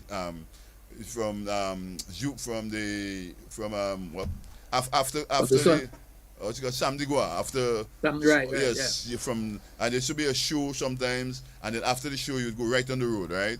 And then later they said, okay, let us do it from around 3 o'clock or whatever. But right now I notice that people, although the show is supposed to start around 3 o'clock, people just stand on the road watching to see whatever, and then they wait for the electronic bands to come off at 6. Now that is a thing that we had a little tussle with the bands to let them know that you need to give traditional carnival a space, and now they are doing that. But guess what? People are not being a part of people are not joining the traditional carnival at all. They wait until the bands, the electronic bands come out at 6, right?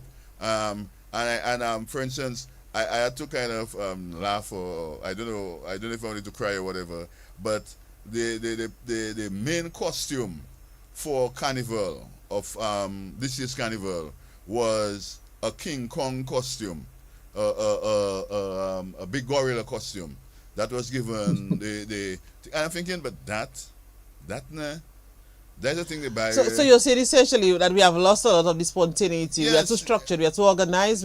Well, But someone might say, okay, things have evolved. We have to make changes. Certainly. No.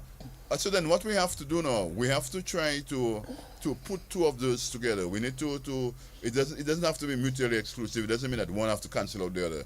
But we need to give our merge the two. traditional carnival a space and attention and growth. Other than that, we will basically have a Trinidad carnival, right? Which will be the same thing like what they're doing, and then remember we're supposed to be original carnival and a different carnival, so we need to rediscover those elements and to give it some focus. No, that's a big discussion. I don't want to get into it, but I'm just saying carnival has changed. Dominicans are now spectators and not participants in carnival. In As you're saying that, I'm reading Noreen Joseph's comment. She's saying, you are so right, Baba. We have become spectators to our own culture. Interesting. Okay. So now to answer your another question now, what all does that mean? My whole life, I've been a writer. I mean, as I told you, I started, and that's the thing I would want to encourage young people to do. Please, read. You know, your phone and your whatever you have isn't going to give you all the depth you will need as a person to grow up, you know, to develop your intellectual capacity. Books are where all knowledge is. And I read quite a bit when I was growing up. And I always liked to write, as I told you, from Google School, going through grammar school. In fact, my first job when I left school was working with Mr. Parry Bellot, again deceased. Just stick up in there a while, because so many calls are coming. Let me at least take one. All right. Yes. Hello. Okay, we lost that caller. Continue. We'll take All right. So I worked with Parry Bellot as chief correspondent for the Dominica Link. Can you remember that magazine? And in fact, Dominica Link. Yes. And that's where I met Etienne. Earl Etienne was the artist, and I was the chief correspondent. So I was writing all the time, and I continued the writing even when we haven't got time for that. But I'm also I have a kind of I have also been part of the cooperative movement for a number of years. I ran Candle Industries, and that was part of it. But even in Candle Industries, one of the things I was doing as well is like preparing all the documents and preparing the major proposals to the banks and that kind of thing. So writing was one of the things that was right through. Again, in Movement for Cultural Awareness, there's a lot of we didn't do so much writing as what we would call collective creations, but I was part of what we would call the scribes, the people that were responsible for setting out the things, outlining them, and that kind of thing. And before I forget, I must do that. My first book, Indian Warner, Son of Two Worlds. This book is actually dedicated to the memory of Rasmo and Brown, because these guys... Hold this a while, and I want you to put up the book in a short while again. Let's just see this person wants to share quickly. Hello? Hello? Good morning. Hey, Noreen. Hi. Nigel and your guest. Yes, Noreen. Yes. Because Morning. so supporting Baba. I am so supporting Baba in the carnival culture that has died. It's the fun. Because I've been saying that for years. We're standing on the side and saying nothing happening. How can something happen if we are making something happen? We have become spectators to our own culture. And Baba is so right. We need to take back our culture. We need to take back our stuff. Yes, people must come and participate, but we mustn't forget that we are supposed to be part of it. I like that, because sometimes people can cast blames and say who should do this, but it's we. It's really we. Yes. So I like the fact that you're saying that we need to take back our culture. Yeah, they don't do they didn't do that. But what are we doing? Yeah, we stand on the that's side it. and we're Yes. waiting for something to happen. You're passionate about this, I know. Baba, Oh yes. go, we there. I just have to call to say, take it off my chest. So organize something next time when you come around, okay? I'll join. I'll join. Thank you. Interesting, yes. But you were showing us a book as well. Yeah, I was saying that this book, Indian Warner, Son of Two Worlds, is actually dedicated to the memory of Rasmo and Brong. Were two guys that were very Brong is Simon Brong? Simon, yeah. Actually, just a little, to recap a little, I was the person who produced Rasmo's first show in Windsor Park called Levy Dominice. Can you remember that, Nigel? Yeah. Oh yes. From what year was that? You remember? I can't remember the dates. Okay. Was it in the 80s and the 90s? It would have been, I suspect, in the 90s. Yeah, it could have been because I remember it as well. I think like 93 or 94. Yeah. And so it and then of course as part of the whole popular theatre movement, the both were very important. But what I have found out is that my whole life has been leading to where I am now, because I've had like amazing experiences, met amazing people, they've done amazing things, and now one of the things I am glad about at this age, that I have enjoyed my life, and I have done quite a bit, and now you cannot always stay at the same level. You have to change gears as you go along. So right now, I think it's a time for me to be a writer, to actually focus on writing and to pass on things to the next generation. Because you say, what do our children know about us? How are they going to carry the flame forward if we didn't give them the flame in the first place? You know, and I'd like to encourage other people as well to do the same, to write, to document, to pass on things to the next generation. So I think generally everything was really pointing, although I wasn't doing it purposefully with any plan, but I think it landed me in the right spot now. And I can say as an author, a published author, that is the focus I would want to have for going forward, basically. Good advice to upcoming authors as well, to people who are contemplating writing or who have started already. Maybe good advice to me as well. Well, sometimes you have to change where you are, and for things to happen. About that, but I mean, yes, there's a writer behind you there that she has some good works and keeps keeping it to herself. So we're going to encourage her to share it. I shared it with Baba though. Well, I wouldn't even say much about that. I would just say Ivona knows what to do. Basically that's what I'm saying. All right. Okay.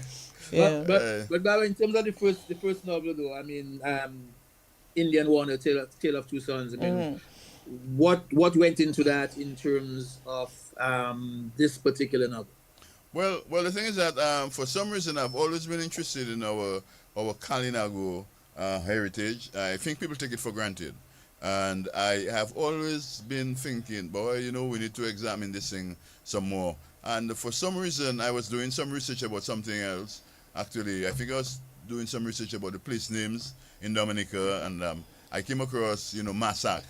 And again, the information came up about Indian Warner massacre, and I'm thinking, wait a while, I know something about that, but I don't think I know very much. Let me see what I can find.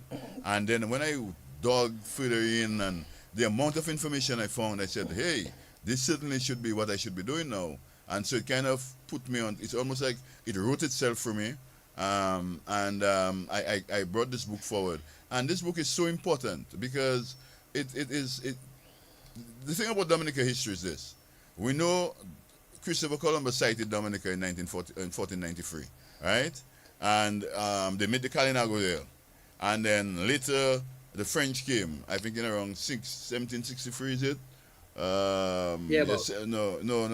1715, the French came. And then the English came after the French, right? In 1763, that's when the English came out, in 1763. But what happened in Dominica really?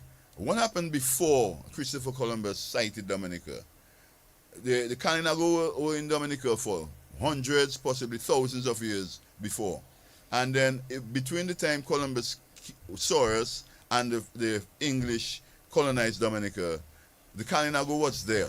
They were there. And interestingly, and that is what we forget, when the Africans were brought in here, later down, like in around 1800s or whatever, you would have found that the Kalinago would have been very instrumental in the, I'd like to call them Negmawan, I like to call them escaped slaves. Because Mawa means like you leave your home where you're supposed to be, and let's say your cat would Mawa, and you say that cat's stupider, it live in my nice home and it running for what? No. These people are not like living their homes. They were going to freedom. And they could not have survived in Dominica's forest without the help of the Kalinago. Right? And now that is very, very interesting and important. And so what it really means is that the struggle of the Afro-Dominicans is mirrored with a similar struggle with the Kalinago people. And we need to discover more about the Kalinago and what they really meant to us in Dominica.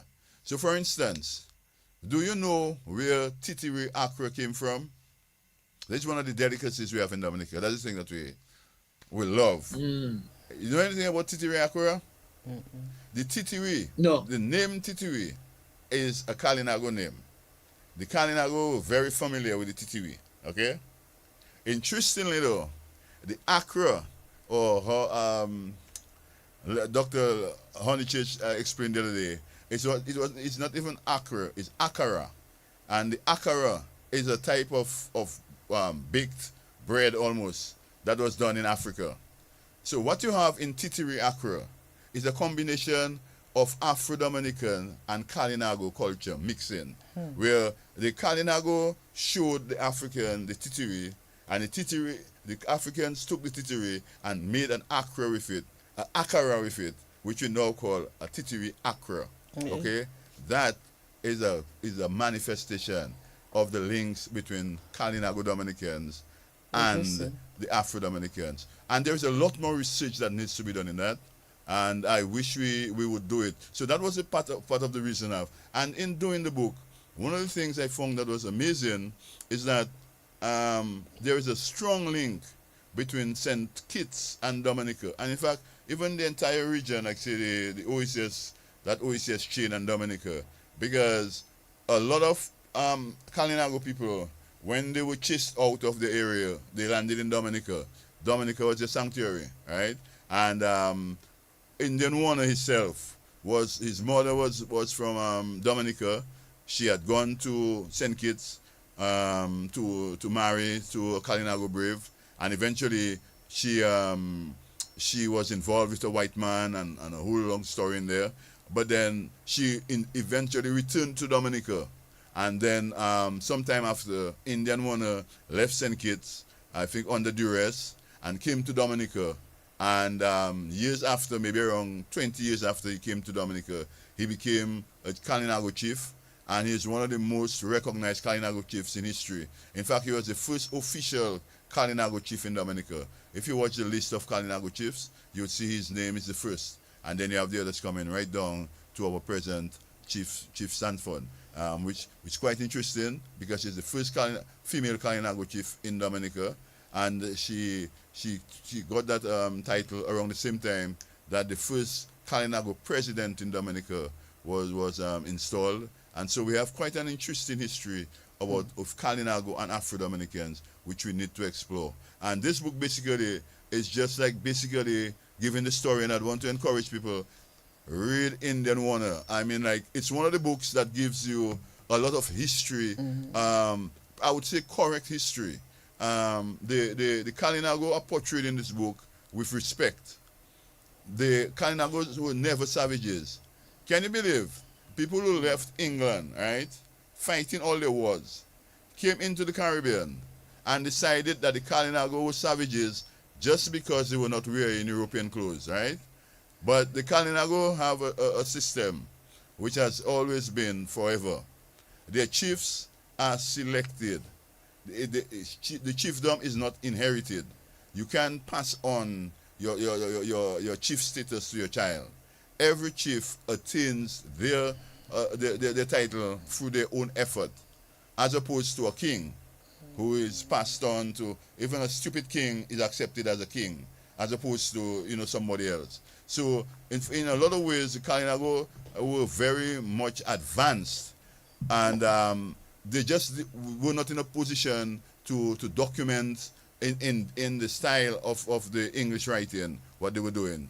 But they were people that should be respected, and there is a lot of things that we need to do to work with the Kalinago. And I just want to say something. I know now it can be a little bit contentious because the Kalinago people will be making statements, and we as Afro-Dominicans will feel like, what happened to these people and stuff like that. We should remember what Black Power is. The amount of things we used to see when our own students came back from university. Because you see, when you have education and you see a new vision, you're impatient. You want things to happen one time. So there is going to be certain things happening, and we should give them some space and work alongside with them. And this book is basically just an attempt to kind of open up that history. And I hope that as we go along, especially the Kalinago youth would start doing more work in their own history and engage Afro-Dominicans together for us so that we can come together and move forward as a nation. Wow, this is the history and everything else. By the way, you will leave my signed copy if I own it for me, okay? So before you leave, just sign the copy and leave it if I own it. So I'll pick it up when I come down. Yes, but Nigel, we have some. I can't believe 2 hours has passed already. But we need to talk about the other thing, Yes, we're going to the next one now. The other book. Yes. Yes, you'll also sign that one and leave it if I own it for me. Yes, of course. Well, I mean, yeah, definitely. I mean, in terms of the history and the Kalinagos and their contribution, is something we have to explore and talk about a lot more. And I know you've been going around making some donations and so on. So, in terms of the second book, though, what was the inspiration behind that one? Mm-hmm. Well, first of all, the name of the book is a little strange, and it's something for thought. It's Sea Wolves in Warm Waters. What does that mean? Luckily, the subtitle below explains the U-boat war in the Caribbean. Right? During the Second World War, from 1940 to 1945, which basically was the main time. The Second World War was actually from 1939 to 45. But in the Caribbean, the main areas of focus, the period of focus was from 1940 to 1945, and even more specifically 1940 to 1943, there was a lot of activity happening in the Caribbean. Basically, the Germans realized that the English and the Americans were depending on oil from Venezuela, which was being refined in Trinidad, Curacao, and Aruba, and this basically was amounting to 20% of the oil which was used in the entire Allied war effort. Can you imagine it? So 20 cents of every dollar spent for oil was being imported from the Caribbean. And in fact, in the U.S. East Coast, it is estimated that as much as 90% of the oil used in places like Miami and the other areas of the East Coast was coming from the Caribbean. And you said 20 cents of every dollar from the Caribbean? 20%. 20%, yes, basically 20 cents from every dollar, basically, of the oil spent, right? Imported. And so basically, and in addition to oil, you had bauxite from Suriname and Guyana. And of course, bauxite was what was being used to make the engines, the aluminum for the engines, and also for the planes, the body of the planes, basically is aluminum. And so these are two vital components and raw materials that was needed by the Allies in the war against Germany. And the Germans realized that if they came into the Caribbean, they could disrupt that flow and eventually cause pressures to build in both America and England. And why the name Sea Wolves is this. A wolf basically is a temperate animal. It's like from the colder countries, right? So when you have, and the Germans were known as wolves. The German submarines were known as wolves. In fact, they hunted together in what we called wolf packs. So you'd have a group of submarines in various areas, and so they were basically known as sea wolves. And of course, the warm waters is the fact that here you have a temperate animal in a warm in a temperate in a tropical country. So basically, we're saying the German sea boats, U-boats in the Caribbean. So that's the name, right? And so that was the whole thing that was happening. It was very important for 3 years. Winston Churchill is reputed to have said that is one of the things that kept him awake at night, thinking of the submarine warfare in the Caribbean. And the Caribbean was part of the Atlantic. So you had the submarine warfare in the Atlantic, and the Caribbean was part of it. And then to understand it very clearly, remember Dominica has both the Caribbean Sea and the Atlantic Sea, right? So on the eastern side of the island is the Atlantic, okay? And so the Germans will have come through that area in that whole the war on that side, but we were also part of the particular Caribbean theater as part of the Atlantic. So the thing about that particular part of history, though, is like relatively recent history, but it has been almost forgotten. Most people don't know much about it. Did you know anything about that, Nigel, beforehand? Well, not as much as you explaining now, but of course I knew because of my, history background and whatever. But yes. Yes, and then that is why I wrote that book, because that is a very significant component of our history which has been forgotten, and it's important that we let people know and even teach ourselves more about it. And and that was part of the reasons I made that donation to the schools, actually. Just stick up in there again. This person has been trying for the longest while. We have to be quick. Help us on the line. We have to be quick. Hello. Okay, Baba. You forget Edward Cleaver. And you had to exile himself to Cuba. And remember the book Soul on Ice? You read that book? Yes. I can't say everything, but yes, these things were important. Oh, yeah, and do not forget Rob Brown. Yes, sir. Okay, Mr. Black Power. Okay, Mr. Black Power. All right. Okay. Yes, Baba. Yeah. So it's like that. I think that area is very important for us to learn about. And one of the things that is interesting is that in that Caribbean warfare, we lost more people in the Caribbean than in this among the soldiers who actually left the Caribbean to fight. So, for instance, in Dominica, as far as I know, there are 4 recorded persons who died in the Second World War, okay, as soldiers and airmen or whatever.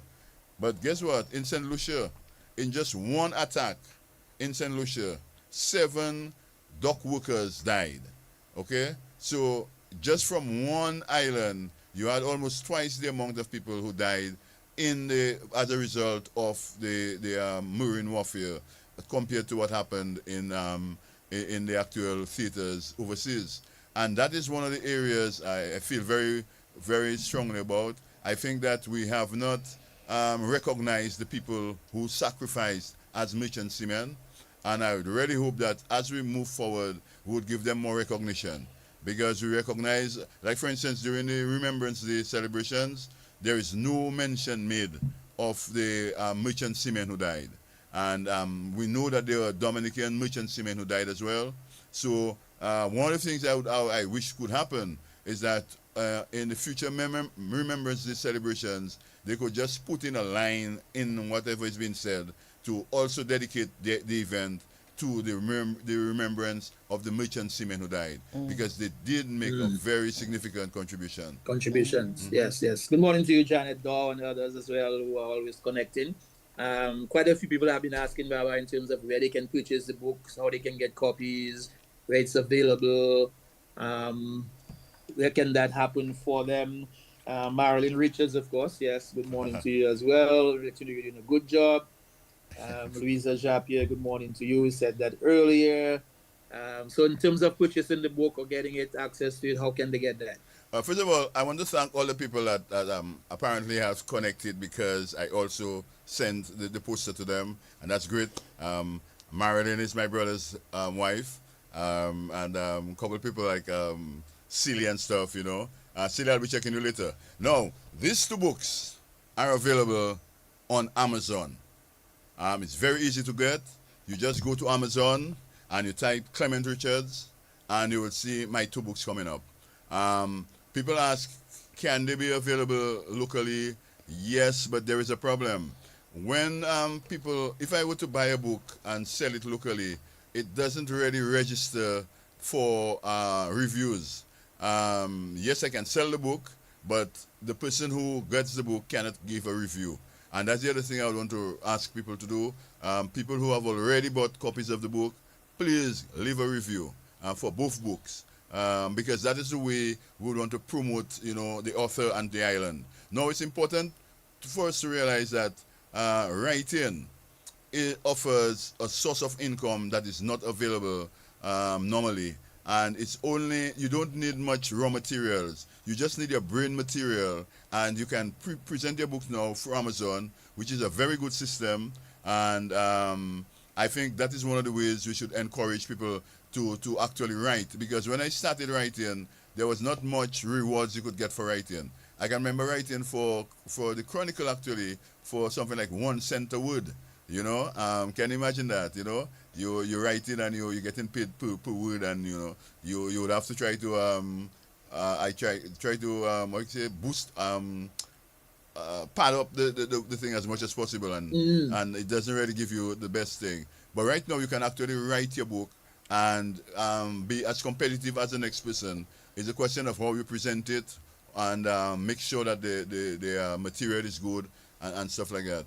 So yes, Amazon.com, and you can look for Seawolves in Warm Waters or Indian Warner, or just look for Clement Richards, and actually you'll come to my bookshelf where both of them would be there. And I want to encourage people to really support the movement, and also encourage other people to get involved, because I don't think people in the Caribbean are using the Amazon publishing platform as much as they can. In Dominica, we have a lot of people with a lot of different ideas. Ivona is one. I heard a lady in speaking from Dominica at the Indigenous Conference in Grenada about again her life as a Kalinago child and growing up, and the kind of detail she had in that was basically a foundation for a book as well. So as much as we can go out there and write and cooperate and help each other, I think it would push Dominica further forward as we move. Wow, this is so deep. Hello, on the line, the last caller. Baba, don't forget to Dominicans provide a bomb, Mr. Joshua. Thomas Baptist father. Say that again, say that again.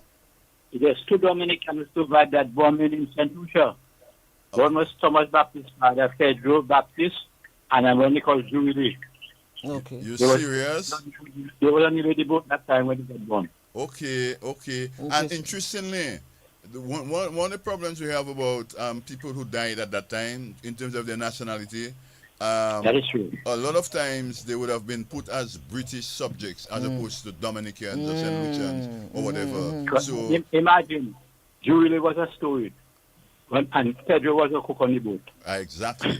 Okay. Right. That person has history under his belt there. No, that's quite interesting, because most of the people from the Caribbean who worked on the boats would be working below deck.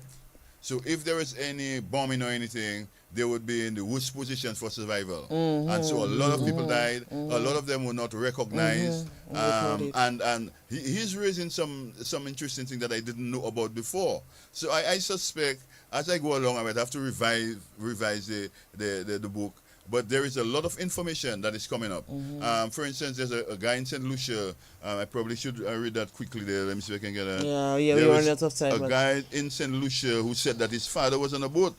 You know, yes, he said, yes, I was told my father was on one of the battleships that was bombed in 1944. I was born in 1944. I was told his name is Mac Williams Hector. Again, I was told he was from Dominica. If you knew him, I would love to hear from you.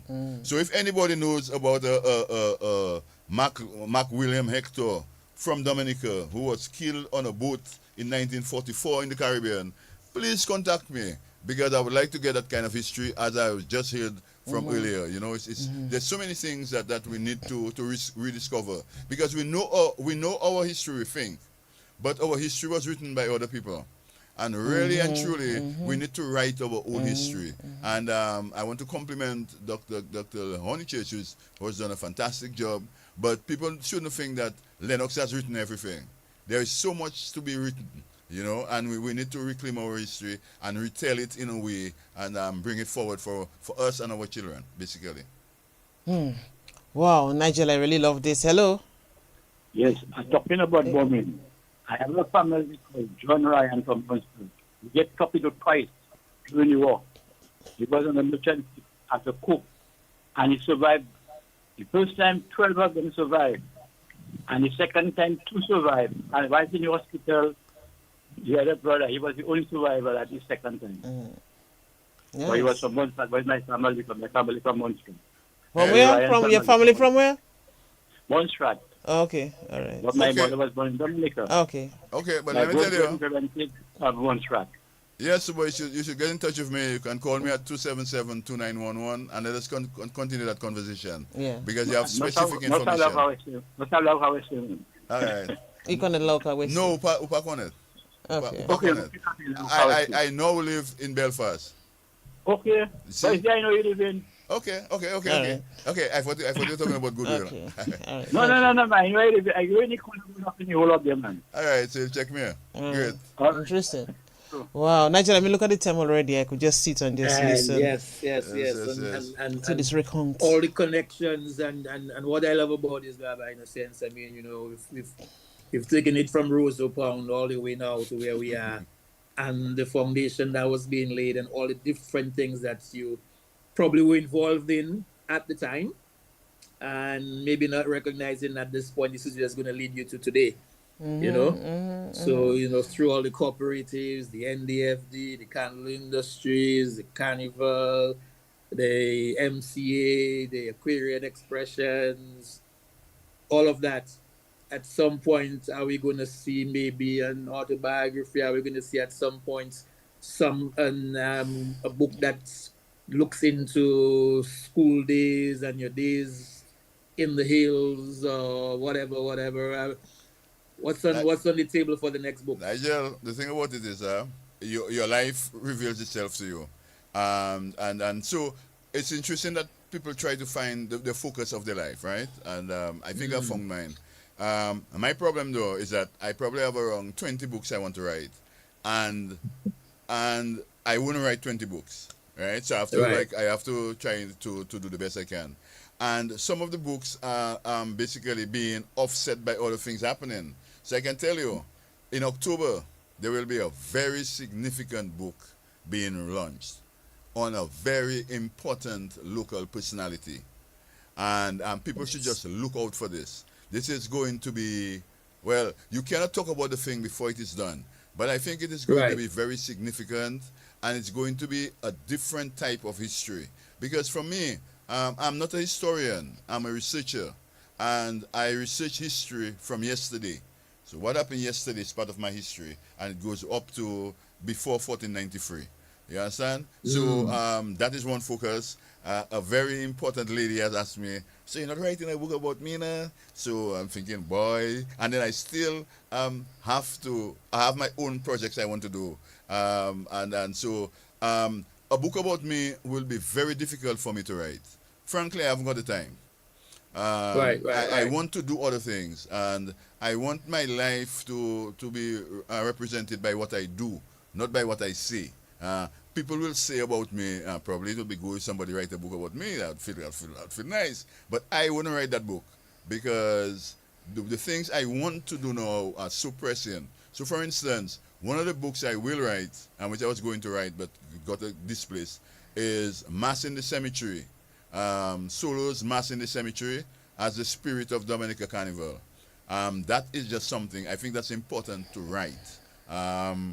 At the same time, I should probably just give my brother a plug here. Francis Richards is doing, some people who have heard that he's doing some serious research on the music, and he'll be talking about the music. So when he's ready, I think he'll take another 2 hours and 3 hours to talk about his music project and how the music relates to Dominica and stuff. And that hopefully will be also the focus of another book. And I don't know, we seem to have a kind of literary bent that I didn't realize, but Marilyn's son, Marilyn called earlier, her son is named Omari, and himself is also a writer. So we seem to have, we almost had a hidden part of our Richards family that wasn't obvious, but which is coming to the fore more and more as we go along. But you never know. I hope to make my books relevant. One of the things I like to focus on is stories which are not well known, and characters that needs to be brought to the fore. And that is one of the dots you can connect in all my work, like from Indian Warner to Sea Wolves to the next one and to the next one, and nice. let's see what happens. Yeah. Wow. Nice. So, but we have to end, Nigel. Yes. We do. And the connection is always good to know that. You know what? Listen, man, I appreciate it.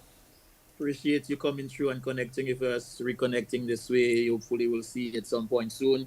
As we end up, for those who are thinking of writing, for those who are writing, for those who want to publish, aspiring authors, just some words of advice or encouragement to them. Yes, well, one of the things I came across a group called the Whitey Kubuli Writers Association or something, and I thought that was operating, but apparently it isn't. I would want to revive that group. I would really, because one and one is more than two. If I can lift 500 pounds and you can lift 500 pounds, Nigel, and we come together, you'll find we're not lifting 100 pounds, 1,000 pounds, You might find we lifted around 2,000 because of the connection and the synergy. It's more than what we could do individually, right? So it's important, I think, that we try to revive writing in Dominica, to expose it more to our young people and to work together. Because one of the things I would want to do probably in the next year or so is to organize a virtual tour of Dominican, virtual exhibition of Dominican literary work that we can actually present it online. So it can be in the States, it can be in France, it can be in Canada, it can be in England, promoted as a Dominican collection. And of course, I will continue doing my work on my own, but I would really want to encourage people to, first of all, write. And I probably want to go, even start it early on. The young people, read. Read now. Read as much as possible. And then start to write. Write as much as you can. And let us see how what we can produce. Because what is happening now with my work is that it's not only promoting me, it is promoting Dominica. So if you go online and you look for Clement Richards, it will be Clement Richards in Dominica. And that will be part of the Dominican information out there. And the more we can do it, the better for all of us. So I'd really want to encourage people to do as much work as possible, seek as much help as possible. I'm willing to help. If people approach me, we can see, if I can help them or not. But let us make this step forward. And of course, I must end with my call to action. Please check my books on Amazon. Amazon.com, look for Clement Richards, and please buy your book. And if you have your book, please send in a review when you can, because that is very important in the process of development. All right. Wow, Nigel. The time has come, the time has gone. I really enjoyed today's discussion. Like a breath of fresh air. Yeah, man. Nice vibes, history and everything. Vibes, man. Always nice when you can connect with literary people and share and give the advice and the whole history behind everything. So the journey has been good. Appreciate it, man, Baba. Yes, and I must say I appreciate being here. I started in DBS, long ago, as I told you all. It's been a long time since I came here, but I know DBS. I'm back, yes, full circle. Back of my hand kind of thing. Yeah. What do you think of the program quickly as we end? Just about a minute. You mean this program? Yes, connecting the dots. No, this program is very, very important. It is very diverse. I think you have a very good audience as well, and people have been looking forward to it. So I think I'll contribute to your legend to say, well, this is really a good program. And I like the interplay with you and Nigel. I think it's really good. So just keep it up, you know, and why not invite me again? Sure, I was just about to say, I suspect you'll be a guest the next time. not? You know. Yeah, man. Yeah. But thank you so much, Clement Baba Richards. Thanks for the goodies as well. Yeah, I need to end the program so I can go and eat, man. You have to remind me of that. My I need pleasure. to end the program so I can go and eat, Nigel. But yes, it was really, really a pleasure. I'm happy we made this happen. I learned so much from this program, Nigel. I mean, there are a lot of things that are stuck in my mind, you know. So when I go back and look and listen, you know, I can jot down some points as well. And because I too, you know, I'm in the process of doing, you know, something. So I'll get, you know, some, you know, facts from that program. Nice. And I want to, as I said, you know, whenever you want, you know, check me back and let us see if we can get going. But you get going yourself. All right. That's Thank you. Yeah. Nigel, we'll do this again next week, God willing. Yes, Next week is Father's Day. Next week week. Sunday is Father's Day, and we have to have I some know. people coming on and sing to fathers or serenade fathers or do something. We'll see what happens. Yes. All We'll right. see what happens. Yeah, We'll man. see what happens. Take care. All right. All the best to you, Nigel and Baba Richards. All right. So we go to the DG program at this time. Big matches and big moments. Watch the World Cup live on Digital Plus TV. The front row seat to every match, every moment. Digital Plus TV, bringing you closer to the game you love. It's official! With Digital Plus, you get award-winning